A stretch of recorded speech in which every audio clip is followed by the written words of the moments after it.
Foul, the sports podcast you never knew you needed. And it's your boy, TIMKINZ, the number 3, a.k.a. Ass Ketchum, a.k.a. Mr. Give It To Me. How are y'all this week? I was trying to make a TikTok dance on the intro, bro. Somebody feeling good this week. I am. I am the Eric J. Only known as. The Eric J. And I'm Camille, point guard of the crew, the real life T for Life, Heart the girl next door. You know, holding it down for all the women who love sport. And it's your boy K Harris, the gentleman, The gentleman. the everyday gentleman, 24/7. but better known as K Diddy. Take that. Dog, he.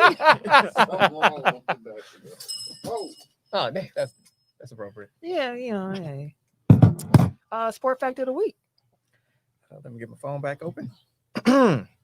So on February 8th, 1986, before most of us were born, figure skater Debbie Thomas became the first African American to win a women's singles at the U.S. figure skating championships. Okay. Dope. So Congratulations. Thomas was actually a two-time U.S. national champion, and she won a bronze medal at the 1988 Calgary Winter Olympics, becoming the first Black athlete, male or female, to win a medal at any Winter Olympics. Thanks every day. Oh, shoot. We got. Oh shit, my fault. Hey, I was there looking around like, hold on. we got new drops. Right. Speaking of which, Uh-oh. Speaking of which, what?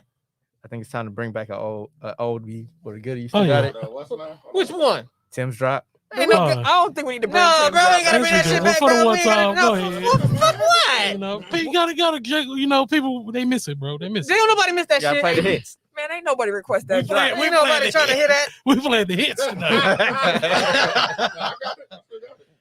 Go ahead and delete that. Now that you found it, go ahead and delete that. For good measure. We had like 5 drops at some point. It was I can't Y'all was remember. egregious. I can't remember. Yeah, when I went back and listened to that last possession, I was like, no, we were out. Y'all was outlandish, bro. Y'all thought I was crazy. You, Yo. what you talking about? Yo, I couldn't You. I didn't even recognize y'all. You recognize your You the damn one who self, had a nigga. whole story about someone. You know what? We ain't gotta go there. Hey, we not was just even talking about gonna David Banner. I don't know what you're talking about, bro. It was your David Banner story. You didn't tell us that. She Hey, had- it happened in real life. I don't know what to tell you. Not the story. That's what I'm trying not to hear. There's no way to bring it back to the sports fact of the week, so we can be done. Yeah, we can just move into the topics of the week. Dude, that was abrupt. I wasn't ready for that. All right, so let's see. First up on the agenda to discuss Super Bowl happening this Sunday. This Sunday. You have the Cincinnati Bengals taking on the Los Angeles Rams. That don't even sound right. It sounds fun to me, to be like, after Yeah, I've been thinking more I'm about excited. it. Where I wouldn't have guessed it to come into the season, but I mean, just historically, like Oh, it yeah, sounds weird. Like the Super Yeah. Bowl is Cincinnati and LA. yeah, and LA get to be at home. You know, the game is taking place at SoFi Stadium. So Home game. For 2 straight years, we have the home team in Bro. the Super Bowl. Yep. Mhm. Tampa Bay first, and now the Rams. I saw a joke on Facebook where they were like, the NFL can't stand for this. They already made a rule that the home team don't get to be in the Super Bowl next year because it's in Dallas. Just make it there forever. Shoot, the Packers might make it back. Dallas feel good to Green Bay. Except for Anyway. that ice storm. Hey, that boded well in our favor. I was like, okay. But nah, who y'all got? Let's plain and simple. Bengals. Bengals. Y'all going Bengals? Yes, going sir. Joe and them. You going I've been Bengals? sold on Joe. Y'all I'm don't gonna be have- contrarian. I'll say Lakers. Lakers. There you go. See? You don't even believe it. That's why you can't even be contrary. Go ahead. Go. Make it a clean Let's sweep. go. Let's go, Eric J. Welcome. Yeah, the Lakers are more Welcome. likely to win the Super Bowl than the finals, so I'm with it. Hey, relax. You brought that one on yourself. They instantly got mad and shit. Right. Instantly regretted it. This nigga. So you going Rams? Yes. See, again, it's one of those things where it's like I want the Bengals to win. I Mhm. love the story of the Bengals. I love what Joe's been able to bring to them. Mhm. I like what they've been able to do defensively, but they don't have an offensive line, No. Them and boys this stacked. is the best front that they Aaron faced. Donald. Yeah, like this is And Von Miller. Because we saw when they faced a good one, when they went up against Tennessee, and Joe Burrow got sacked like 9 times. So like, Still pull out the I was door. about to say, they still won. did because Tennessee's offense doesn't Yeah, scare it's you as trash, much as yeah. the Rams. So that's what I'm saying. Like when I'm looking at the different phases of the game, like logically, I'm like the Rams should win the Super Bowl. So like Okay. my official pick is the Rams. But if Okay. y'all like talk to me while I'm watching the game, I'm going to be cheering for the Bengals. Yeah. Okay. Fair enough. Because I think it's gonna be a shootout though. High scoring game, you do. like 31-27, Everybody- something like that. Yeah. I can That's see what I that. expect. I can see that. I don't think the Rams have the corners for the wide receiving core of the Bengals. They have a corner. Their second corner is not as good of a man cover corner That's to why they- guard I like was a about T. to call you Higgins. out because you was talking about like Mike Evans versus Jalen Ramsey a That's couple why- weeks that's ago. why- Outside I of know. him. That's what I'm saying. Like you knew I was about to go there. So They play mostly zone. good catch. Yeah, but defensively, but Jalen every now and then might try. He said Hey, he would man. like to man up on him, but on Chase. But for the most part, they just do what they do for the defense. And Hey, corners don't matter when you got Eric Weddle back there. hey, Weddle done had a little bit of a resurgence, which is And he only weird. been there for like 2 weeks. In 2 weeks, you've heard his name. In 2 weeks, you've heard his name. This cat's been on there all season. You ain't heard. this man. You But- don't know the way to spin it. I really do. I'm a huge fan of Tyler Boyd. Always been a big fan of him, even in my fantasies. Like Tyler Boyd is always one of my favorite receivers to grab because he's one of those high reception guys, big first down guys. One of those guys that kind of like if he need a out and like a dependable hand to throw it to, Boyd could erupt randomly out of nowhere for 100 yards and 2 touchdowns. But then you also have Higgins over there, and you've seen what he's been able to do throughout the playoffs. Where again, if he needs something big as a first down or a check down or something like that, he's big ass frame. He throw it up there, he catching cats. Yeah. Like so, yeah, he's been sacked in all of these games, and he's been one of the most sacked quarterbacks all season. Shit, that was the same last year, but they still been putting up numbers. They've still been able to get the ball out, and they've schemed around the fact that they line shitty. Like it's only so much you can do. Yeah, they're going to stack Aaron Donald and Von Miller on That's one what I'm side of the ball. They have It's not gonna be seen a gross. defensive front like this. They But have not. I also know that they're going to game plan because they know that Joe may not only have 2 seconds. So it's not like they don't know that coming in what their personnel is looking like. And I feel like they've done it well enough throughout the year, especially in the playoffs, especially against high-powered offenses, to do well. It sound good. I mean, like for real, like it sound real good, but like we know battles are won in the trenches, and I just don't see them overcoming that. Because here's the thing: like when you play the Chiefs, it's like that was a great game for them because the Chiefs have a good defense for sure, and the offense is high powered. So it was like they had to match points going into that game, and they were able to do that. But when you look at just Aaron Donald, like Yeah, they do that. It'd be it's gross. It's gross. Like they don't have to like. I get what you're saying about Tyler Boyd, T. Higgins, And Joe Chase. still. I hear you again, but when you only have to rush 4, you're able to scheme a lot better on the back end to make up for having weak corners because really, like, If you can't get the ball out, it don't matter. it don't True. really matter. And one thing I'll say about Joe Burrow that I do like, and we saw it against Tennessee, it's like no matter how many times he gets sacked, He getting up. He's not gonna be rattled. He ain't gonna be thrown off the game. He ain't gonna be scared. He ain't gonna wilt. He's just gonna get back up and try to throw another. Like, I'm hoping for a good game. I'm hoping for a good game. To quote the philosopher of our time, Michael Tyson, everybody got a Michael plan so they Tyson. get punched in the mouth. And that's True. like you try to scheme around, like, oh, we can get the ball out real quick. It's different when Aaron Donald's like in your ass. True. Now, to be fair, on the flip side, to your point, Camille, I mean, on your ass, but same difference. the Rams defense is one thing, but then you still do have a good solid offense on the other end for the Rams. As well. Exactly. Like you It's- still have yeah. the OBJs, you still got the Cooper Cups, you still got the Tyler Higbees, who's now finally hitting his stride all of a sudden in the postseason, Shoot, which if is you would fine. have told me that Matthew Stafford and Cooper Cup would hit it off like this, I would have thought they grew up together or something. He always finds one. Stafford always has one wide receiver. He I really mean, to be fair, like he usually He only only has has one one. right. receiver. Marvin, wait, look at the numbers he gave Marvin Jones. Look at the numbers he gave Ted. Was it Ted Ginn or was it what was the other one? It was Ted Ginn was ever in Detroit. It was the other one He that's was kind in of like San Ted Ginn. Francisco, I'm thinking of shoot. It was a slot wide receiver anyways, but he was putting up Golden numbers. Tate. Golden Tate. Golden Tate had a pretty decent run when he was in Detroit because he ain't had nobody else really. Kenny Galladay had a great run in Detroit because he ain't had really nobody else. Like Those people didn't overlap. kind of maybe. Galladay wasn't there that long because Galladay left as soon as he became a free agent. So Seems like 4 years. I don't think he's the first round pick though. I could be wrong. But anyways, that's not the point. The point is Stafford always finds a guy that he zeroes in on and he can get him some numbers. Cooper Kupp just so happened to have the talent to match the key in ability of Matthew Stafford. Now that OBJ has finally got a stride with the offense, they looking really good. And clearly he won the issue in Cleveland.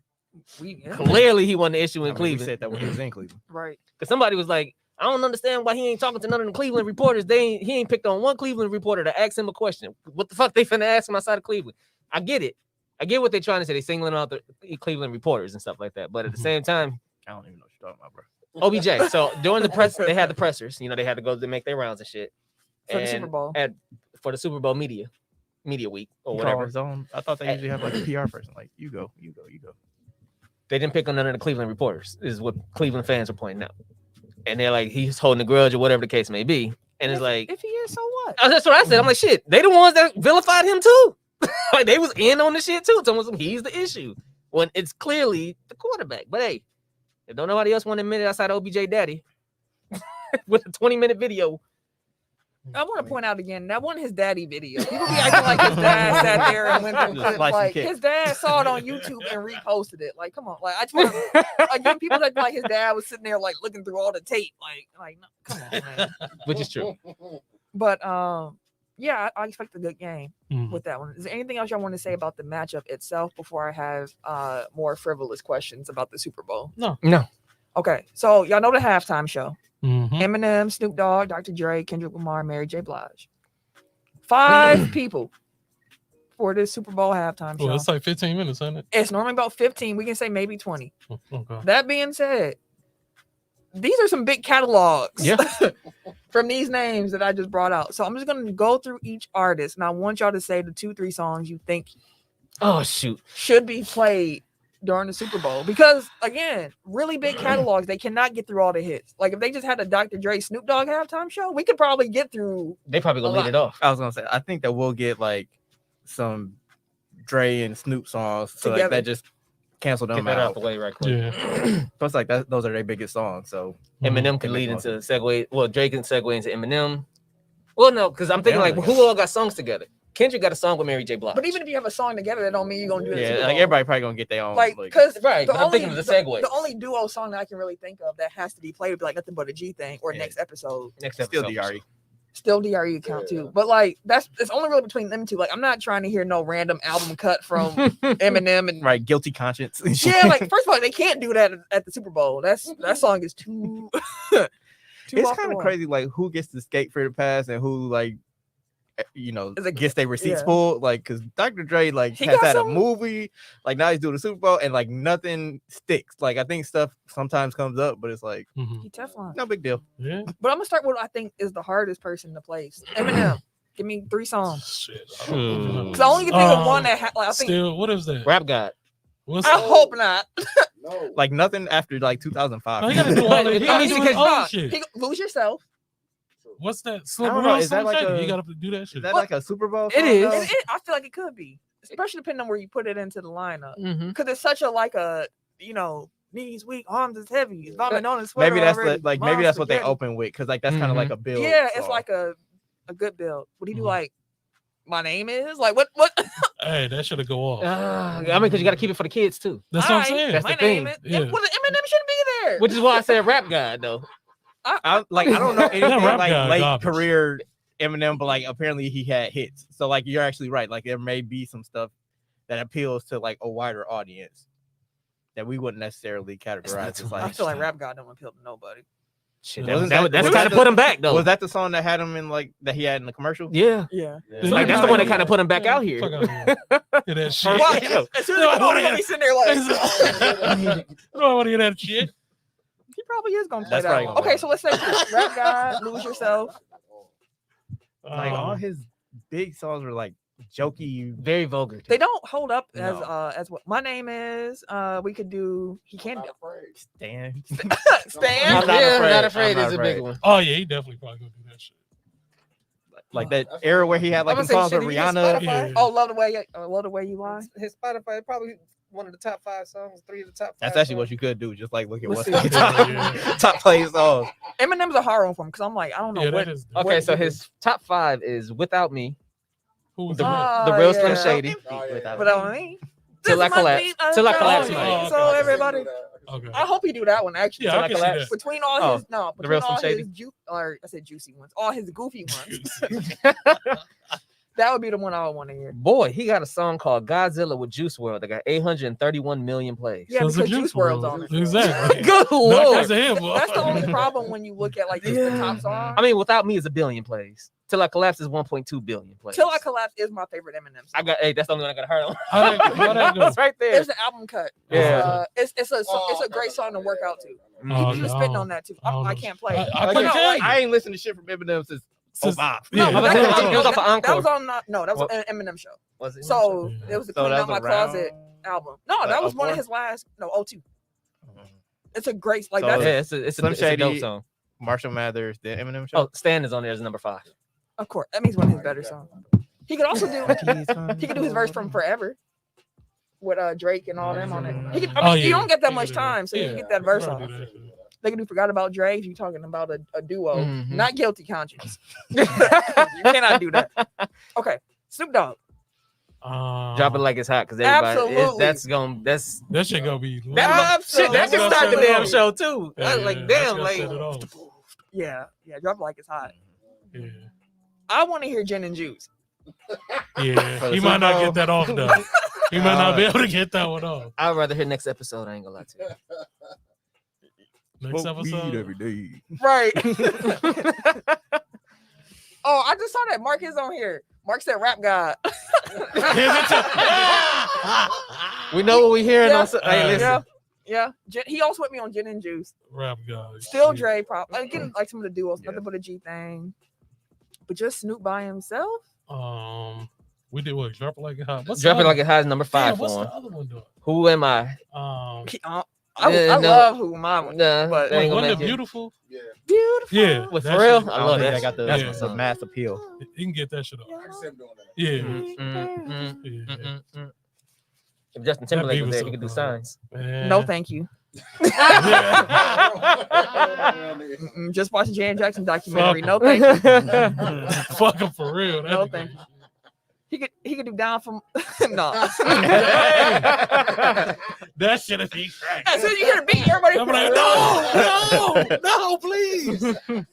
I could see him like teasing that and then going into What a about the different song. babies? Just the instrumental. All of the it. kids going to school saying niggas like a motherfucker. Like, you know, they got to transition like the stage and get people moved around. Like, you Hey, can play they that could while. just play the beat. Oh, They could. man. They Just, could play. just a let lot him play the beat. beat of sensual seduction. Fam.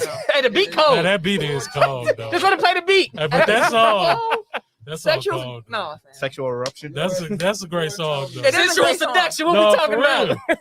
That shit, that's It a is great Great great to song. do California Love with Tupac hologram. Hey, they gonna have to. Hey, Mark out here. I can see them, wilding. but I can see actually the recipe with him and Kendrick Lamar. Yeah. Again, is that a big enough song? That's for what I'm the Super saying. Bowl? Like, I don't know if it's a hit. Like, we know it, but that don't. You know what I mean? Like the crossover, like rap guy, Yeah. fam. Hey, Like rap guy. Like fam. California Love, I could see him doing. So Kendrick. California Love for sure. Okay, well, so we on Dre, right? Yeah. we on Dre. Still, I didn't know that, I but think Dre might be just like blending in Still with be everybody right. else. Like, yeah, I was gonna say like Dre is probably gonna like his songs with Snoop are basically like his. Yeah, set. well, he gonna he can do nothing but G thing. Forgot about Dre. yeah, Still forgot be about Dre already. for sure. California Love. Next episode. That's 5 right there. He can do little parts of. So. Yeah. I got 52 songs liked by this man. By Dre. Kendrick. I was gonna say like Dre, we got 52. Ooh, not looking good for my Golden Eagles. Okay. Kendrick playing? Lamar. UConn. Kendrick, Humble. Humble for sure. Yeah, Humble for sure. What if you had to pick Humble or DNA? Both. Because Yeah. I think most of what you'll get from Kendrick is probably gonna be Damn. Yeah. 1.5 billion for Humble. I feel like Kendrick gonna try to make a statement with something, so he gonna pick something that's like that too, maybe a new song. You said, oh, The hip. maybe. See, I kind of the only Mark said DNA and Humble as well. He could also do all right. If you're talking about making a Mhm. little stand. see he got that song with Yeah, and actually, like now that I think about that, like it is like black people doing the Super Bowl, so like Black they have to History, address like You got to get that shit in Black History Month, like they have to address like certain aspects certain of- things that are going on now, and like all the Kaepernick stuff that caused people to boycott in the first place. So I think you do have to like use that as a political platform as much as the NFL's going to allow. Yeah. I would love to hear V Don't Kill My Vibe, but that ain't gonna happen. I feel like they're going. I don't know why, but I feel like they really gonna hit now or never. Jay-Z did put this together, so maybe surprise Jay-Z appearance. Listen, if Jay-Z came out, I'd probably pass out. This is too much excitement. Too much. She wasn't ready. Too much. She wasn't ready. So just know if Jay come out, just check on me because I might have hit my head on the way down or something. My heart can't take it. Can't handle it. Oh, shit. It should be interesting though. It's a nice mix. Yeah, Mary J. She can't play none of her sad shit. Holleration, that's dance, whatever. Family Affair is definitely gonna get all her upbeat. She probably gonna play something new though. 50 Cent gonna come out of nowhere. What's the song? It's like,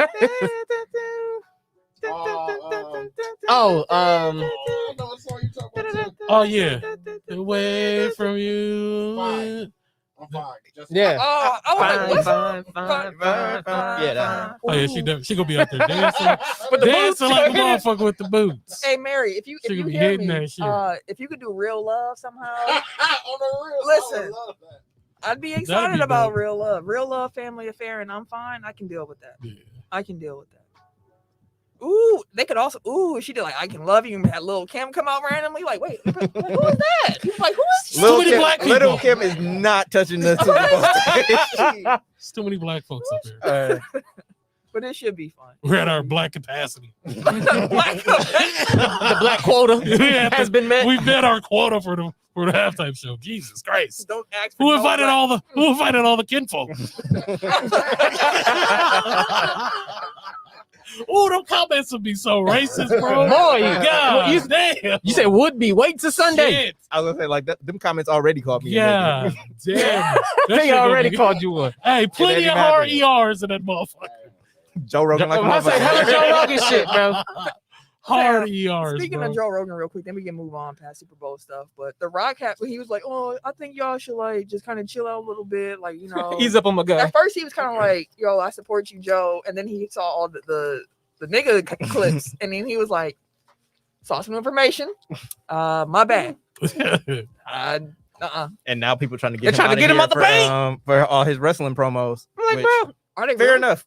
No, he was talking about transgender and everything like Yeah, that. like I mean, like that was The his Rock favorite has- yeah. Mhm. Oh yeah, insult. yeah. Was calling people like Mhm. trans. Like, I mean, slurs for trans people. if you want to, you can cancel everybody from the WWE in the 90s. Like, if that's what you're trying to do, bro. I mean, Like, you can 'cause- go all the way up to like 2015. hell, get this out of here. He was saying nigga in front of niggas They allowed it. on live TV. It was. Damn, the niggas allowed that's it. what I'm saying, ain't like- shit. But it goes back to, so what we doing? What can you do? I bro? mean, again, all those Joe Rogan clips are from like Ooh, 8 to Mark. 10 years Hey, ago. Mark got a question for us. Could you highlight that for us? Nope. Because I was Absolutely not. That's a big no for me. It's a big no. Not a chance. I was mine, M. I've hit my Caucasian capacity. Sorry, the question is. Oh my God. the question for the listeners who aren't on YouTube. The question from Mark is Eminem, is he invited to the cookout? He can come to my cookout. Not mine. He can come to mine. I'm struggling. Now that he's not on drugs no more, I think he's kind of just sitting in the back somewhere. Ain't And, talking about slapping anthrax with 10 pounds and shit. Hey, you straight, my guy. If you ain't on Yeah. that, you don't bring that energy. We yeah, good. he's cool. He can come to mine in the back as long as he's sober. He can come to mine. That's cool. I'm good. Let's see. Mom's spaghetti. Dude got a restaurant though, for real. No, it's in called Detroit. Mom's. Yeah, I wanted to go Mom's when I was in Detroit, but I wonder if it's getting good. That'd be. What if the spaghetti trash and that's like what it is? That'd be horrible. You enjoy your mom's spaghetti, but everybody else hate it. That would suck. That would. hey, But you love your mama though. I'm sure you've been in situations where you went to someone's place and they hyped up the food and then you ate it and you was like, What is this garbage? Has- Are you making comments? No. Like we all have in-laws here. Like Oh yeah, you don't touch lemon. That can't cook and that They can't bring cook. some, you don't touch it. wait, what? You mean them? Yeah, he talking What about was the that bring? in-laws that can't cook and can't cook. We Yeah. all got. Oh, yeah, okay. we visit them on Thanksgiving and shit. You know, Yeah. You just bypass that shit. you can't help it if you visit them on Thanksgiving. They don't want right, to cook. you at their house. Oh yeah. Well, shit. Eat You before just you gotta- get there. Yeah, just gotta sit through it. Fill your plate up. All I can say Bare is minimum. I'm happy both my moms can cook. in-law and biological. Like, Well, I mean, like even within my family, like mom's side versus dad's side, like one side can cook, one side can't. It's like no. See, Yeah. here's the thing. All of my family, Mark Tell her to them bring plates. So Tell her when my family cook, it's normally like just a person who Mhm. do the whole spread. Mhm. So I don't normally have like the which auntie made this because like if my dad, I went to my dad barbecues before. Like he Your cooked dad, everything. He'll cook you. If you don't watch out. Throw you on the goddamn grill. That man be cooking everything in sight. God damn. It's true. That True nigga said he Better watch out. We grab your ass. I would like somebody was grilling across the street. I think it was Saturday. I was tempted to bring mine out. Like I was like, that's no good. Yeah. It's something about when you smell someone else Mhm. Yeah, you barbecuing, like, you damn, like, they season the shit out that motherfucking meat. God damn. this the They got fire two and the meats over charcoal. there. You be looking to see if they with the eyesight. You be looking down the street out your window. And Okay, shit. for the Bravo, sir. meat, sir. Let me- Bravo, bet. sir. Bravo, sir. Oh, thank you. Thank you. One more Super Bowl note: the average price for a 30-second ad for the game has been said to be $6.5 million. Woo! In case you were interested. 30 seconds. 6.5. So 30 seconds. But all the eyes, though. All the eyes So gonna be on. we gonna pull our resources. And get this 6.5. Hey, No. if we can pull, We need to go Right, fund right. 6 million. What the fuck are we doing? For a 30-second ad, we on some bullshit. Be homeless. Yeah. Exactly. Like, what? Just think of the exposure. 6.5. Who is this Like man? people gonna be like, what the fuck is Technical Foul podcast? Oh, what? We'd be living in here if we did that. Exactly. For 30 seconds. 30 seconds. You made 30 seconds of fame. 6.5 I don't in even know 30 what- seconds. I don't even know what a 30-second tech file ad would sound like, fam. Man. Our Just our intro? name on the screen. Like That's that's all like all you want to It really shit. do. Like shit, just get people to download it. Tell them why you want to listen. Why they should listen. It'd be our intro, damn near. They didn't let Bobby Portis in the 3-point Boo. contest. They Boo. They They did did not. not. Boo. Why they let him? Lame. Tomato. Tomato. Boo this man. That's my favorite video, by the way. I was like, that's hilarious. She said, boo, you a lame. Tomato. Speaking of lame, the Pro Bowl took place this past weekend. Garbage. The final score was 41-35. I'm assuming none of y'all watched. Nope. I watched like 2 minutes. I was like, what the fuck? I is watched some this? clips that I didn't even want to see them. I'm like, God That's dang, bro. We got okay. We'll get to it when we talk to NBA. But Our kids Something play just broke. outside. about The 70. I saw some about with top coaches. 15 coaches of all time. I have some Mm. questions. Okay, we'll get there. But yeah, the Pro Bowl wasn't great. Again, if you hear the final score, you might think it was like high scoring, but 2 of those touchdowns were pick sixes, and the 6 Pro Bowl quarterbacks threw a combined 7 interceptions. Nick Chubb was the game's leading rusher with 17 yards. How many rushing attempts did they have? Do you know that offhand? I do not know, but Hopefully, like less from than the 5. clips that I saw, just not an enjoyable looking event. I They should don't- play flag football at this point. And I, They might like, as honestly, I well. don't blame them. Like, who wants to get No, hurt I playing don't in the blame Pro them at Bowl? all, Like, but it's like- people were like, "Oh man, this ain't football. Like, it shouldn't be." Which is understandable. Hold on, Mark in the comments said Kyler Murray to Green Bay. Hold on, now, Did Mark, you see that? I haven't seen nothing about this. Oh, Now, I saw that Kyler Murray deleted all his stuff Yeah, regarding the basically. Cardinals Yeah. on his Instagram, but what is Mhm. this to Green Bay? because the only pictures he had with the other team is with him with the Green Bay coaches because they were the coaches of the Pro I Bowl. don't think I read That too much don't- into that. But that's what Hey, that's they be reaching like That's a Hey, big reach. that's He also the- had a that's the video with conspiracy Mike right Evans. now. Is he Right. going to Tampa Bay? true. But that's because he only has those 2 pictures on his Instagram. He has So, Okay, Mark said it's a joke. Usually, like, Right. I Right. made the joke. I saw like the tweet about he Mhm. unfollowed everybody, and I'm like, "Can I Arizona Cardinals? Can I interest you in a lightly used MVP quarterback?" Because like, hey, Like, hey. win-win. Like you, right, like y'all still got some Okay. pieces over there. y'all be contenders for like We'll take 35 more Buddha. years, and then We'll take Buddha and Kyler. they not giving us no Buddha. Come on. like hell, I'll throw in the first for Kyler. Like, But yeah, Pro Bowl is big trash. What's not trash, WNBA closed in on $75 million in funding. The league said Mhm. it's the largest ever capital raise for a women's sports property. So with this run that funding, up. now the valuation of the WNBA and its teams is at about $1 billion.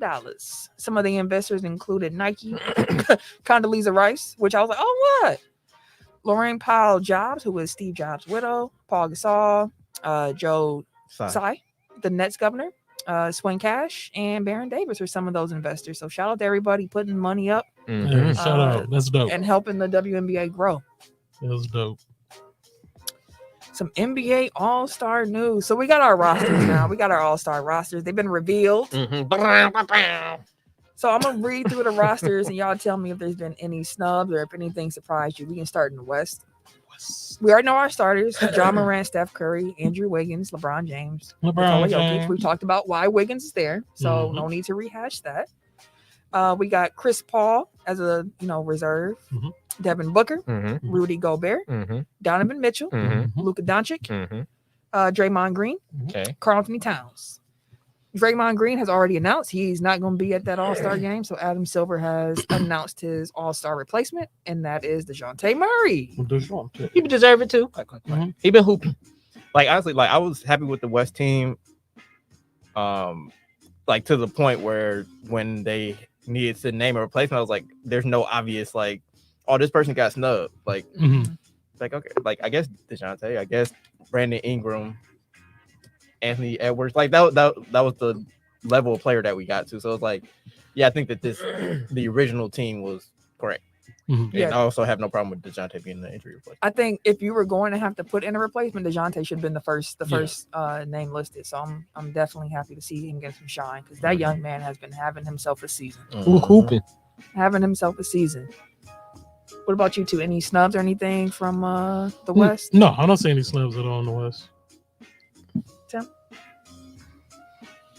It's cool if the answer is no, fam. I'm trying to think, bro. He gonna say like Josh Hart or some shit. Hey, the key cog moving pieces, bro. No, nothing I can think of. In the East, the starters, as we know, Trae Young, DeMar DeRozan, Kevin Durant, Giannis Antetokounmpo, and Joel Embiid. The reserves: Darius Garland, Fred VanVleet, Jimmy Butler, James Harden, Zach LaVine, Chris Middleton, and Jason Tatum. Kevin Durant will not be playing at the All-Star game, but he is capped, so he will be picking the team still. But his replacement is LaMelo Ball. He should have been there in the first place. Yes. Yeah. So here's the thing with that too. When I was looking at it, because I was shocked to see that Chris Middleton made it. Like I think a lot of Bucks fans were, but as I looked at it, I was like, front court. Siakam and Jared Allen are the only two I think that will have a beef with like, oh, I got snubbed. So I was like, well, Siakam started season off slow. He missed a lot of time too. I was like, so I can get why someone would put Middleton over Siakam. And as for Jared Allen, I was like, he's kind of hit his run early. I mean, not early, later. Kind of, but like what I said like a couple weeks ago, I'm like, maybe people that are voting look at it like, okay, I want to reward a Cav, Darius Garland or Jared Allen. And they thought Darius Garland deserved it more. Like more people thought Darius Garland deserved it more. Yeah. Like they could have split a vote, basically. Right. Yeah, and if I had to pick one of those Cleveland players to be an All-Star, I think we said this on the show, Darius Garland would have been my one pick. And I think that if anyone else gets injured or anything like that, then the next guy in probably should be Jared Allen. Agreed. And like I do feel like Drew was snubbed, but again, like he missed like a very important portion of the season for All-Star voting purposes. Like he got hurt basically as soon as voting voting ended. So then it was like the coaches voting period. So and it makes Chris make more sense too because he got really hot in January. So it's kind of I can see it. Plus, if anybody's earned a legacy All-Star spot, it's the defending champion. So he got some playoff votes. Yeah, Chris Middleton definitely got some playoff votes here. But yeah, the only person I had a beef with was LaMelo Ball not making the team initially. Who would you have put him in over though? Personally, VanVleet. What guard? Probably VanVleet. VanVleet. Yeah. And not again. I know. Yeah, not no slight to him or nothing. Fred's like that. had an amazing season. Yeah, he has. But yeah, I already know who I would put him over. So who? Jimmy Harden. Oh, James Harden. Like he putting up numbers, but he's not the same guy. Like you can put up numbers and not be great. Like Russell Westbrook can attest to that. Like you kind of got to look beyond numbers sometimes. Yeah. I feel that argument. I have no beef with James Harden being on the team. We're gonna talk a little bit more about what's going on in Brooklyn, but Yeah, Ooh. I mean James Harden is second in the league in assists. Mhm. He's still giving you what you got the numbers up? What's he averaging? 22, 8, and 10. Like Got to look bad on numbers. I hear hear I understand it, but like the numbers are 22, 8, and 10. they're too impressive to not be at least they? a result. I mean, his last game, he especially had, when you're looking at who else could get in over him. Like, I'm sorry, like Drew, Van Vliet, LaMelo. Like, last 5 games, 4 points, 6 No, his turnovers, last- right? no, no, his last 5 games is when he quit. So Yeah. like, But that don't count. He had a 37-point game with 11 assists and 10 rebounds, and he had a 33-point, 12 assists, 11 rebound, and a 22, 5, and 10 in the last 4 games. and they've lost all them. All again. Yeah, but- All but one, but yeah. No, they are on an 8-game losing streak. Oh, because he missed the last couple. Gotcha. Point taken. But Fred Van Vliet or Because he quit. James Harden, I would still go with James Harden. Nope. Fred or James Harden or Drew Holiday. Drewski. I think I probably would still go with Harden. I hear you about the numbers being empty, but like he's still producing. When he's like, this is a terrible James Harden season, and he's still averaging a triple double. 22, 10, and 8. Like, Again, Westbrook, Russell. Like, but Westbrook was always an all-star too. Like, I don't. Yeah, that's true. This ain't like all NBA. Like, that's a different conversation. But Mhm. all-star game, like, yeah, like give me some James Harden. He ain't gonna play that much anyways because he's gonna be He go tired. half-ass it. No, they're gonna be in Cleveland. I don't know about the strip clubs in Cleveland. So He'll find one. He'll sniff it out. Holes in the wall. Cleveland. Double entendre, you don't. right, I was like, oh, I see what you're doing there. The NBA announced the Rising Stars roster after they went through that 14 draft, as I mentioned, and those teams are coached and headlined by captains and NBA legends. So those captains who we did not know before, I John think Barry. that's Rick Barry. Oh, is it Rick Barry? It wouldn't make sense if it was John Barry. Yeah. So Rick Barry, Gary Payton, Isaiah Thomas, and James Worthy. So Worthy. Big game James. Mm-hmm. yeah, I got the Speaking of holes in rosters. the wall. I got the rosters here laid out. I'm not going to read through them. You can look them up if you want to. But the tournament bracket, the way they have it set up, you're going to have like Team A against Team B, then Team C versus Team D, and then the winner of Of game A, B, 1 and A, versus the winner of game 2. So that would be the 3 different games we see for the Rising Stars, and I'm very much looking forward to it.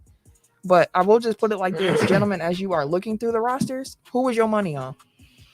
I like Team Peyton when I was looking at him. Heck yeah. I said Peyton too. I definitely said Peyton. I mean, when you Yeah. start with LaMelo, Scotty Barnes, and Io, like, Yeah. And then Chris Durante Durante. and Davion. I was like, Hey, and Scoot Scoot Henderson is Scoot probably the Henderson. best G League Yeah. player. Yeah. they just ain't Yeah. got no size. No. Like it's full of guard. I mean, They got Scotty's that all thing. They right. got I mean, it's an that- all-star game. Yeah. Like, do it really Yeah. matter? They got Davion. He might play some defense, man. And Scotty. And Io. Well, hey, listen. I think My other team was Team Not Worthy enough. though, because really, that was your second? Mhm. My second was Team Isaiah. Because Isaiah got Precious Achua, he got Desmond Bain, he got Sadiq Bey, Anthony Edwards, Tyrese Halliburton. Yeah. it's a nice I guess squad. that's a squad. But I mean, Got to honestly, change the team for Halliburton here. right. But the the thing that's cool. Didn't they just about- trade Herbert Jones too? No, absolutely not.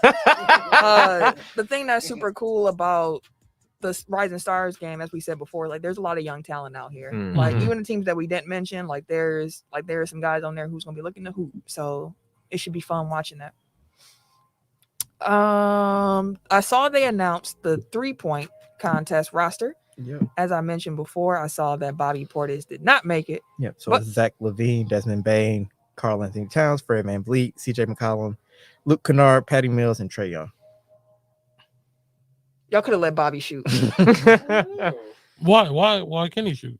I don't know. He had a campaign and everything. Bobby wanted it too. You know what? Honestly, I'm not that upset about it. Like, I feel like his release is too slow, so it would have fucked up his motion. Like, it would have fucked up his Hey, shooting. And he it's might like, have got to that last rack and only been able to get one in or so. His release is slow. What a rag. like he would have felt like he had to speed it up for the contest and then throw him off for games. It's like, nope, just leave it how it is. Like, Yeah, Bobby was saying he wanted to do it because he said I like attention, that- and I was like, I think he'd be a fun person in the right. contest. You know what? Just change your name to Adetokounmpo, and then you can get on their skills competition team. Mark said let Bobby shoot too. Heck yeah, man. We wanted to see Bobby shoot. We really did. We don't know the rosters for the skills comp yet, but there has been scuttlebutt that the Antetokounmpo brothers, Giannis, Thanasis, and Alex. Is Alex? He's on the Raptors G The League G League. team. Yeah, so it is Alex. Oh, shit. Closest is in Europe. Europe. Yeah, that they might put together a squad since it's 3-person. No, squad. they are in it. Oh, they are. It's announced. So, yep. So the Adetokunbo brothers are one team. The Cavs have Jared Allen, Darius Garland, Evan Mobley, and the rookie team is Scotty Barnes, Cade Cunningham, and Josh Giddey. The Adetokumbos are losing this because the shooting rack that's gonna kill them.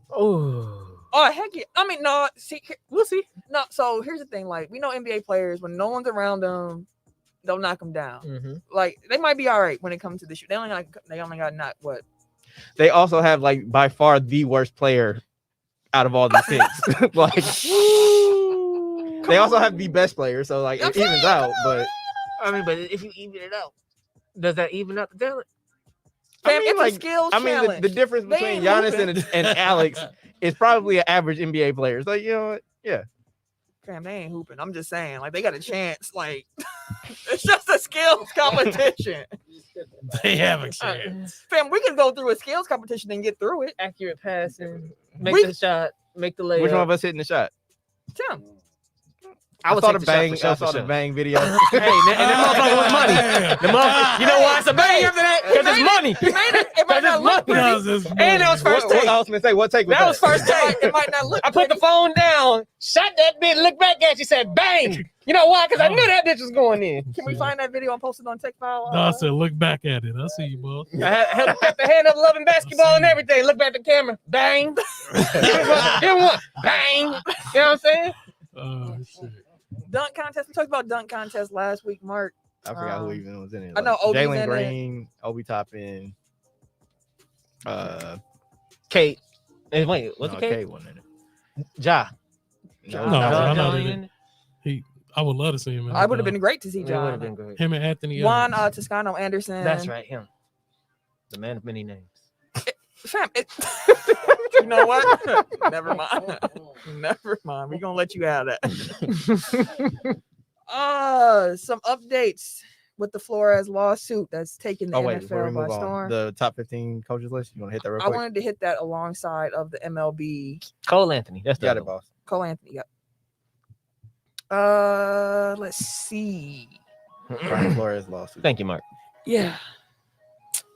So at first, NFL had put out a little statement that said, Emphatically, yeah, that his had no merit. lawsuit was without merit. Waving their finger and everything. Then they came back and said, hey, got a our little bit. diversity efforts are unacceptable. And they sent out a memo talking about their commitment to diversity, equity, and inclusion. Which let me just pause here. I've been doing DEI work at work. And I've found not like people with me like at my job. I want to make that very clear. Not the people she Not works the people I work with. but people we've seen. People we've heard of people we- around I think at a other- lot of people don't even understand what those terms mean. Mhm. They just use them because they sound good and they know they're supposed to. Mhm. I think the NFL is one of those people Huh? What? that don't quite understand what the terms mean, but Yeah. Aesthetics. it is. It's all aesthetics. Goodell. Diversity means that we have a guy who didn't go to an Ivy League school in this room. In the same room as the Ivy Leaguer. yeah, In the same room one guy. as the homeschooler. all men. But yeah, Oh, he just went to Penn State. not the Penn, but Penn State. So they put that out. Former Cleveland Browns head coach Hugh Jackson came out and said that while he wasn't directly paid to lose, he got some evidence of some coaches or some teams, trying to lose on purpose. And he said that evidence will soon come. That's all Hugh gave us. Well, first Hugh said, "Hell yeah, they tried to pay me to lose," and then he walked He it did back walk like, it back. "Okay, I didn't take the money." Somebody hit him But- back like, hey, motherfucker. hey. Because he probably opened himself up to litigation. Because they probably were like, "You took the money, didn't you, Hugh?" And he was probably like, Spoke too soon. Actually, What I meant to say was,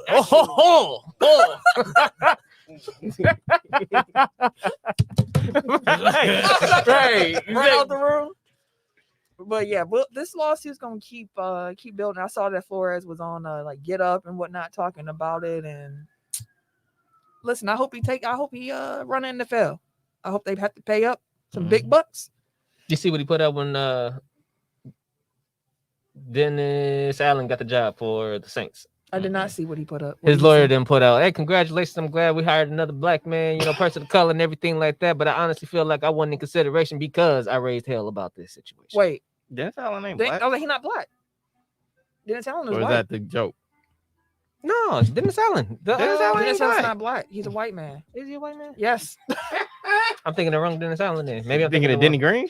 wrong- No, because the only other What other black? because Yeah. There's Oh, you no. got on me, so I'm not gonna put it in quotes, but there is a quarter of a black man that got hired by the Dolphins. Come on. Now. the Dolphins hired Mike McDaniel. And he identifies as biracial.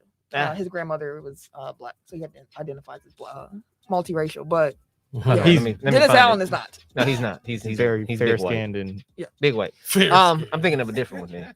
But Just Marcus strike Allen? that. Just strike that from the record then. right, but let me go to Flores' comment because that shit was hilarious. So, just talking about NFL coaching updates, we talked last week about who had been previously hired by the Bears, Broncos, Giants, and Raiders. When we were here, we thought that yeah, we were fed some bogus information.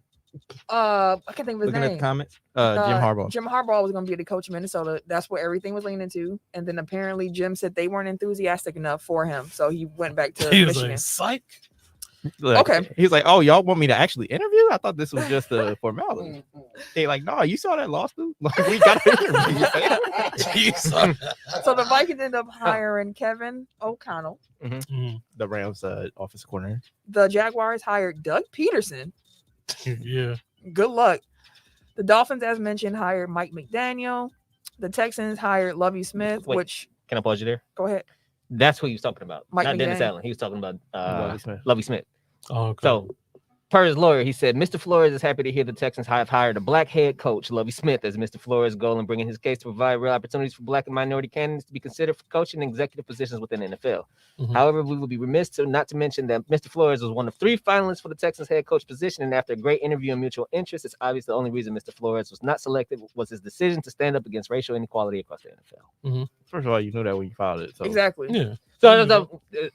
My bad. I made the mistake on the Saints. You could bail me for that one. But I was talking about Lovie Smith in this one. When I seen it, I was like, come on, bro. That's like the statement's kind of interesting because like we saw Brian Flores go and get up and he said like I know this might affect my Yeah. Mhm. It's like you Like, we know Like that. flat out said that. Like I probably won't coach again. but also what I will say is Lovie Smith was never like a public candidate for this no, he job. was not But one he's of the top he's 3. been there though. Like He's been in Illinois. I thought he was coaching Illinois. No, he left Illinois. he was on their staff. He was on the Texan staff last year. Yeah. As a I think defensive coordinator or I forget what. It's like a an defensive assist- assistant. Yeah, Yeah, he's assistant one or of the something like that. assistants on the Texans last year. But like he was not one of the top 3 finalists the Texans had for this job before this lawsuit came out. Mm-hmm. Because they also had Josh McCowan, who had never coached a day in his life as a Yeah, finalist. they said he No, didn't he even was go coaching high school. Like, No. man, fuck out of here. And I saw a report that they're still trying to put him on Lovie Smith's staff, which is like, come on, fam. Like we know what this is. we know you what that's serious? gonna happen. Yeah, Yeah, Y'all for the say put him in motion. they he go comes fire in. Lovey and man. move him up Yeah, next year. Exactly. Like, all right, we can't do it But our more way. We're gonna do likely- it our way. When we got down to like these last couple jobs, like I'm sure the NFL is putting pressure. Like, okay, one of y'all got to hire a black dude. And the Texans like, well, hey, And we got Lovey on the staff. we got it. He been there before. And then as we Like the mentioned, real coach is gonna be Josh, but he ain't got the experience yet, so we're gonna put him as like an offense, like whatever. Like, just give us some time. We'll work him in the system somehow. He'll be the wide receiver coach. Hey, Like everybody don't comes let to Lovey, but handle Lovey the got to look at offense, though. Josh in the corner. Like, you said don't let yeah. Lovey what? He can't handle the offense though. It was funny. I was looking back through Lovey's track record, and like his shining moment really was Chicago. Yeah. I love Lovie Smith. I didn't yo. realize Like he one- will always be like He took y'all to the that Super dude. Bowl. Yeah, it's like, bro, like you took his Rex Grossman, bro. Like what? And That Devin was his Hester, best. rookie year. But That was Yeah. his best goal because when he was a college coach I at remember Illinois, it like it was yesterday. he was not good at that Illinois. sexy Rexy out there flinging that motherfucker. Like, he was getting this shit off. The good old days, huh? Fuck Peyton Manning, bro. To this day, I say it to his face. Fuck him. It was a good You game. ain't gonna stick him. It was a good game, bro. I might. He said I might. It'll be What's up, pieces. Peyton? Man. We mentioned already the Saints hired Dennis Allen, and I see that Eric put this in here Specifically for Mark. Specifically for Mark. So shout out to Mark in the comments. He also put it in the comments himself. I knew that was something. Green Bay hired former Las Vegas interim head coach Rick Basaya. I believe I pronounced his name. If I said it wrong, I apologize. But he is going to be the Rick special Bia. teams coach. I mean, apparently he's a good special teams coach. Yeah, highly respected. I guess one of the best special teams coordinators. They had a clip of him like counting the players on the field, so like that's already an improvement over the last guy. If that's the bar, bro. And Game-winning field goal. Hey, So the send black 10 man of them just hoes. wasn't doing nothing. He just wasn't doing his job. Bro, we don't know. You can lead a horse to the water, but you can't make him drink. But damn, did you even get the horse in the right direction? Blame that You man know, for that. It wasn't even a horse, like it was a donkey. You grabbed the donkey on accident. it's one thing about that hire makes me just kind of think. I was reading an article, I think it was on The Athletic. Just double checking my sources. Yes, it was on The Athletic. And it was just talking about how the Packers have not made special teams a priority for the last 30 years. And it's kind of like, we understand you had 2 Hall of Fame quarterbacks back to back. So like you were prioritizing your offense and then trying to shore up your defense. But like 30 years of like really just not caring about special teams. Like what happened. There were some high spots when they had like Randall Cobb most recently when he was a young gun out there. And Desmond Howard. Well, I mean, like that's between yes, two in the eras. return game, and the but return game aspect, but like kickers. they've spent draft capital on kickers, punters, long snappers. Like they've put resources into like we've had I guess I said over the last 30 key years. special teams guys. But before Mason Crosby, I feel like Ryan Longwell. there was no gap between Ryan Longwell and Mason Crosby. It went right from Longwell to Crosby. So they've had 30 years of great kickers too. Like It's just been the coverage units. It's the unit. Is like the unit has been an afterthought. Special teams is comes whenever it was. I mean, 97 they made the Super Bowl too. Special team. Yeah, Mark said 96. The last year they had this. Which is Desmond Howard. Yeah. Because we let him go that offseason. Because he got a bag from Oakland. Yep. He said he wanted to come back. So I did want to just real quick. I wanted to highlight the part in that article I mentioned, and it said Green Bay has been so oriented towards offense and the quarterback for so long, and to such great benefit that other areas seem to matter only when the team performs badly enough to cost the Packers catastrophically. Look at Seattle in 2014, and San Francisco last month. In both cases, worst case scenario failures forced Green Bay to focus on special teams, but only temporarily. So it was just kind of talking about the idea of like, okay, we understand, like now y'all see it's a problem because what happened in this game, but is this going to be something that you continue to highlight going forward? So question, because obviously I haven't read that article. Like to them, like what does focus on special teams mean?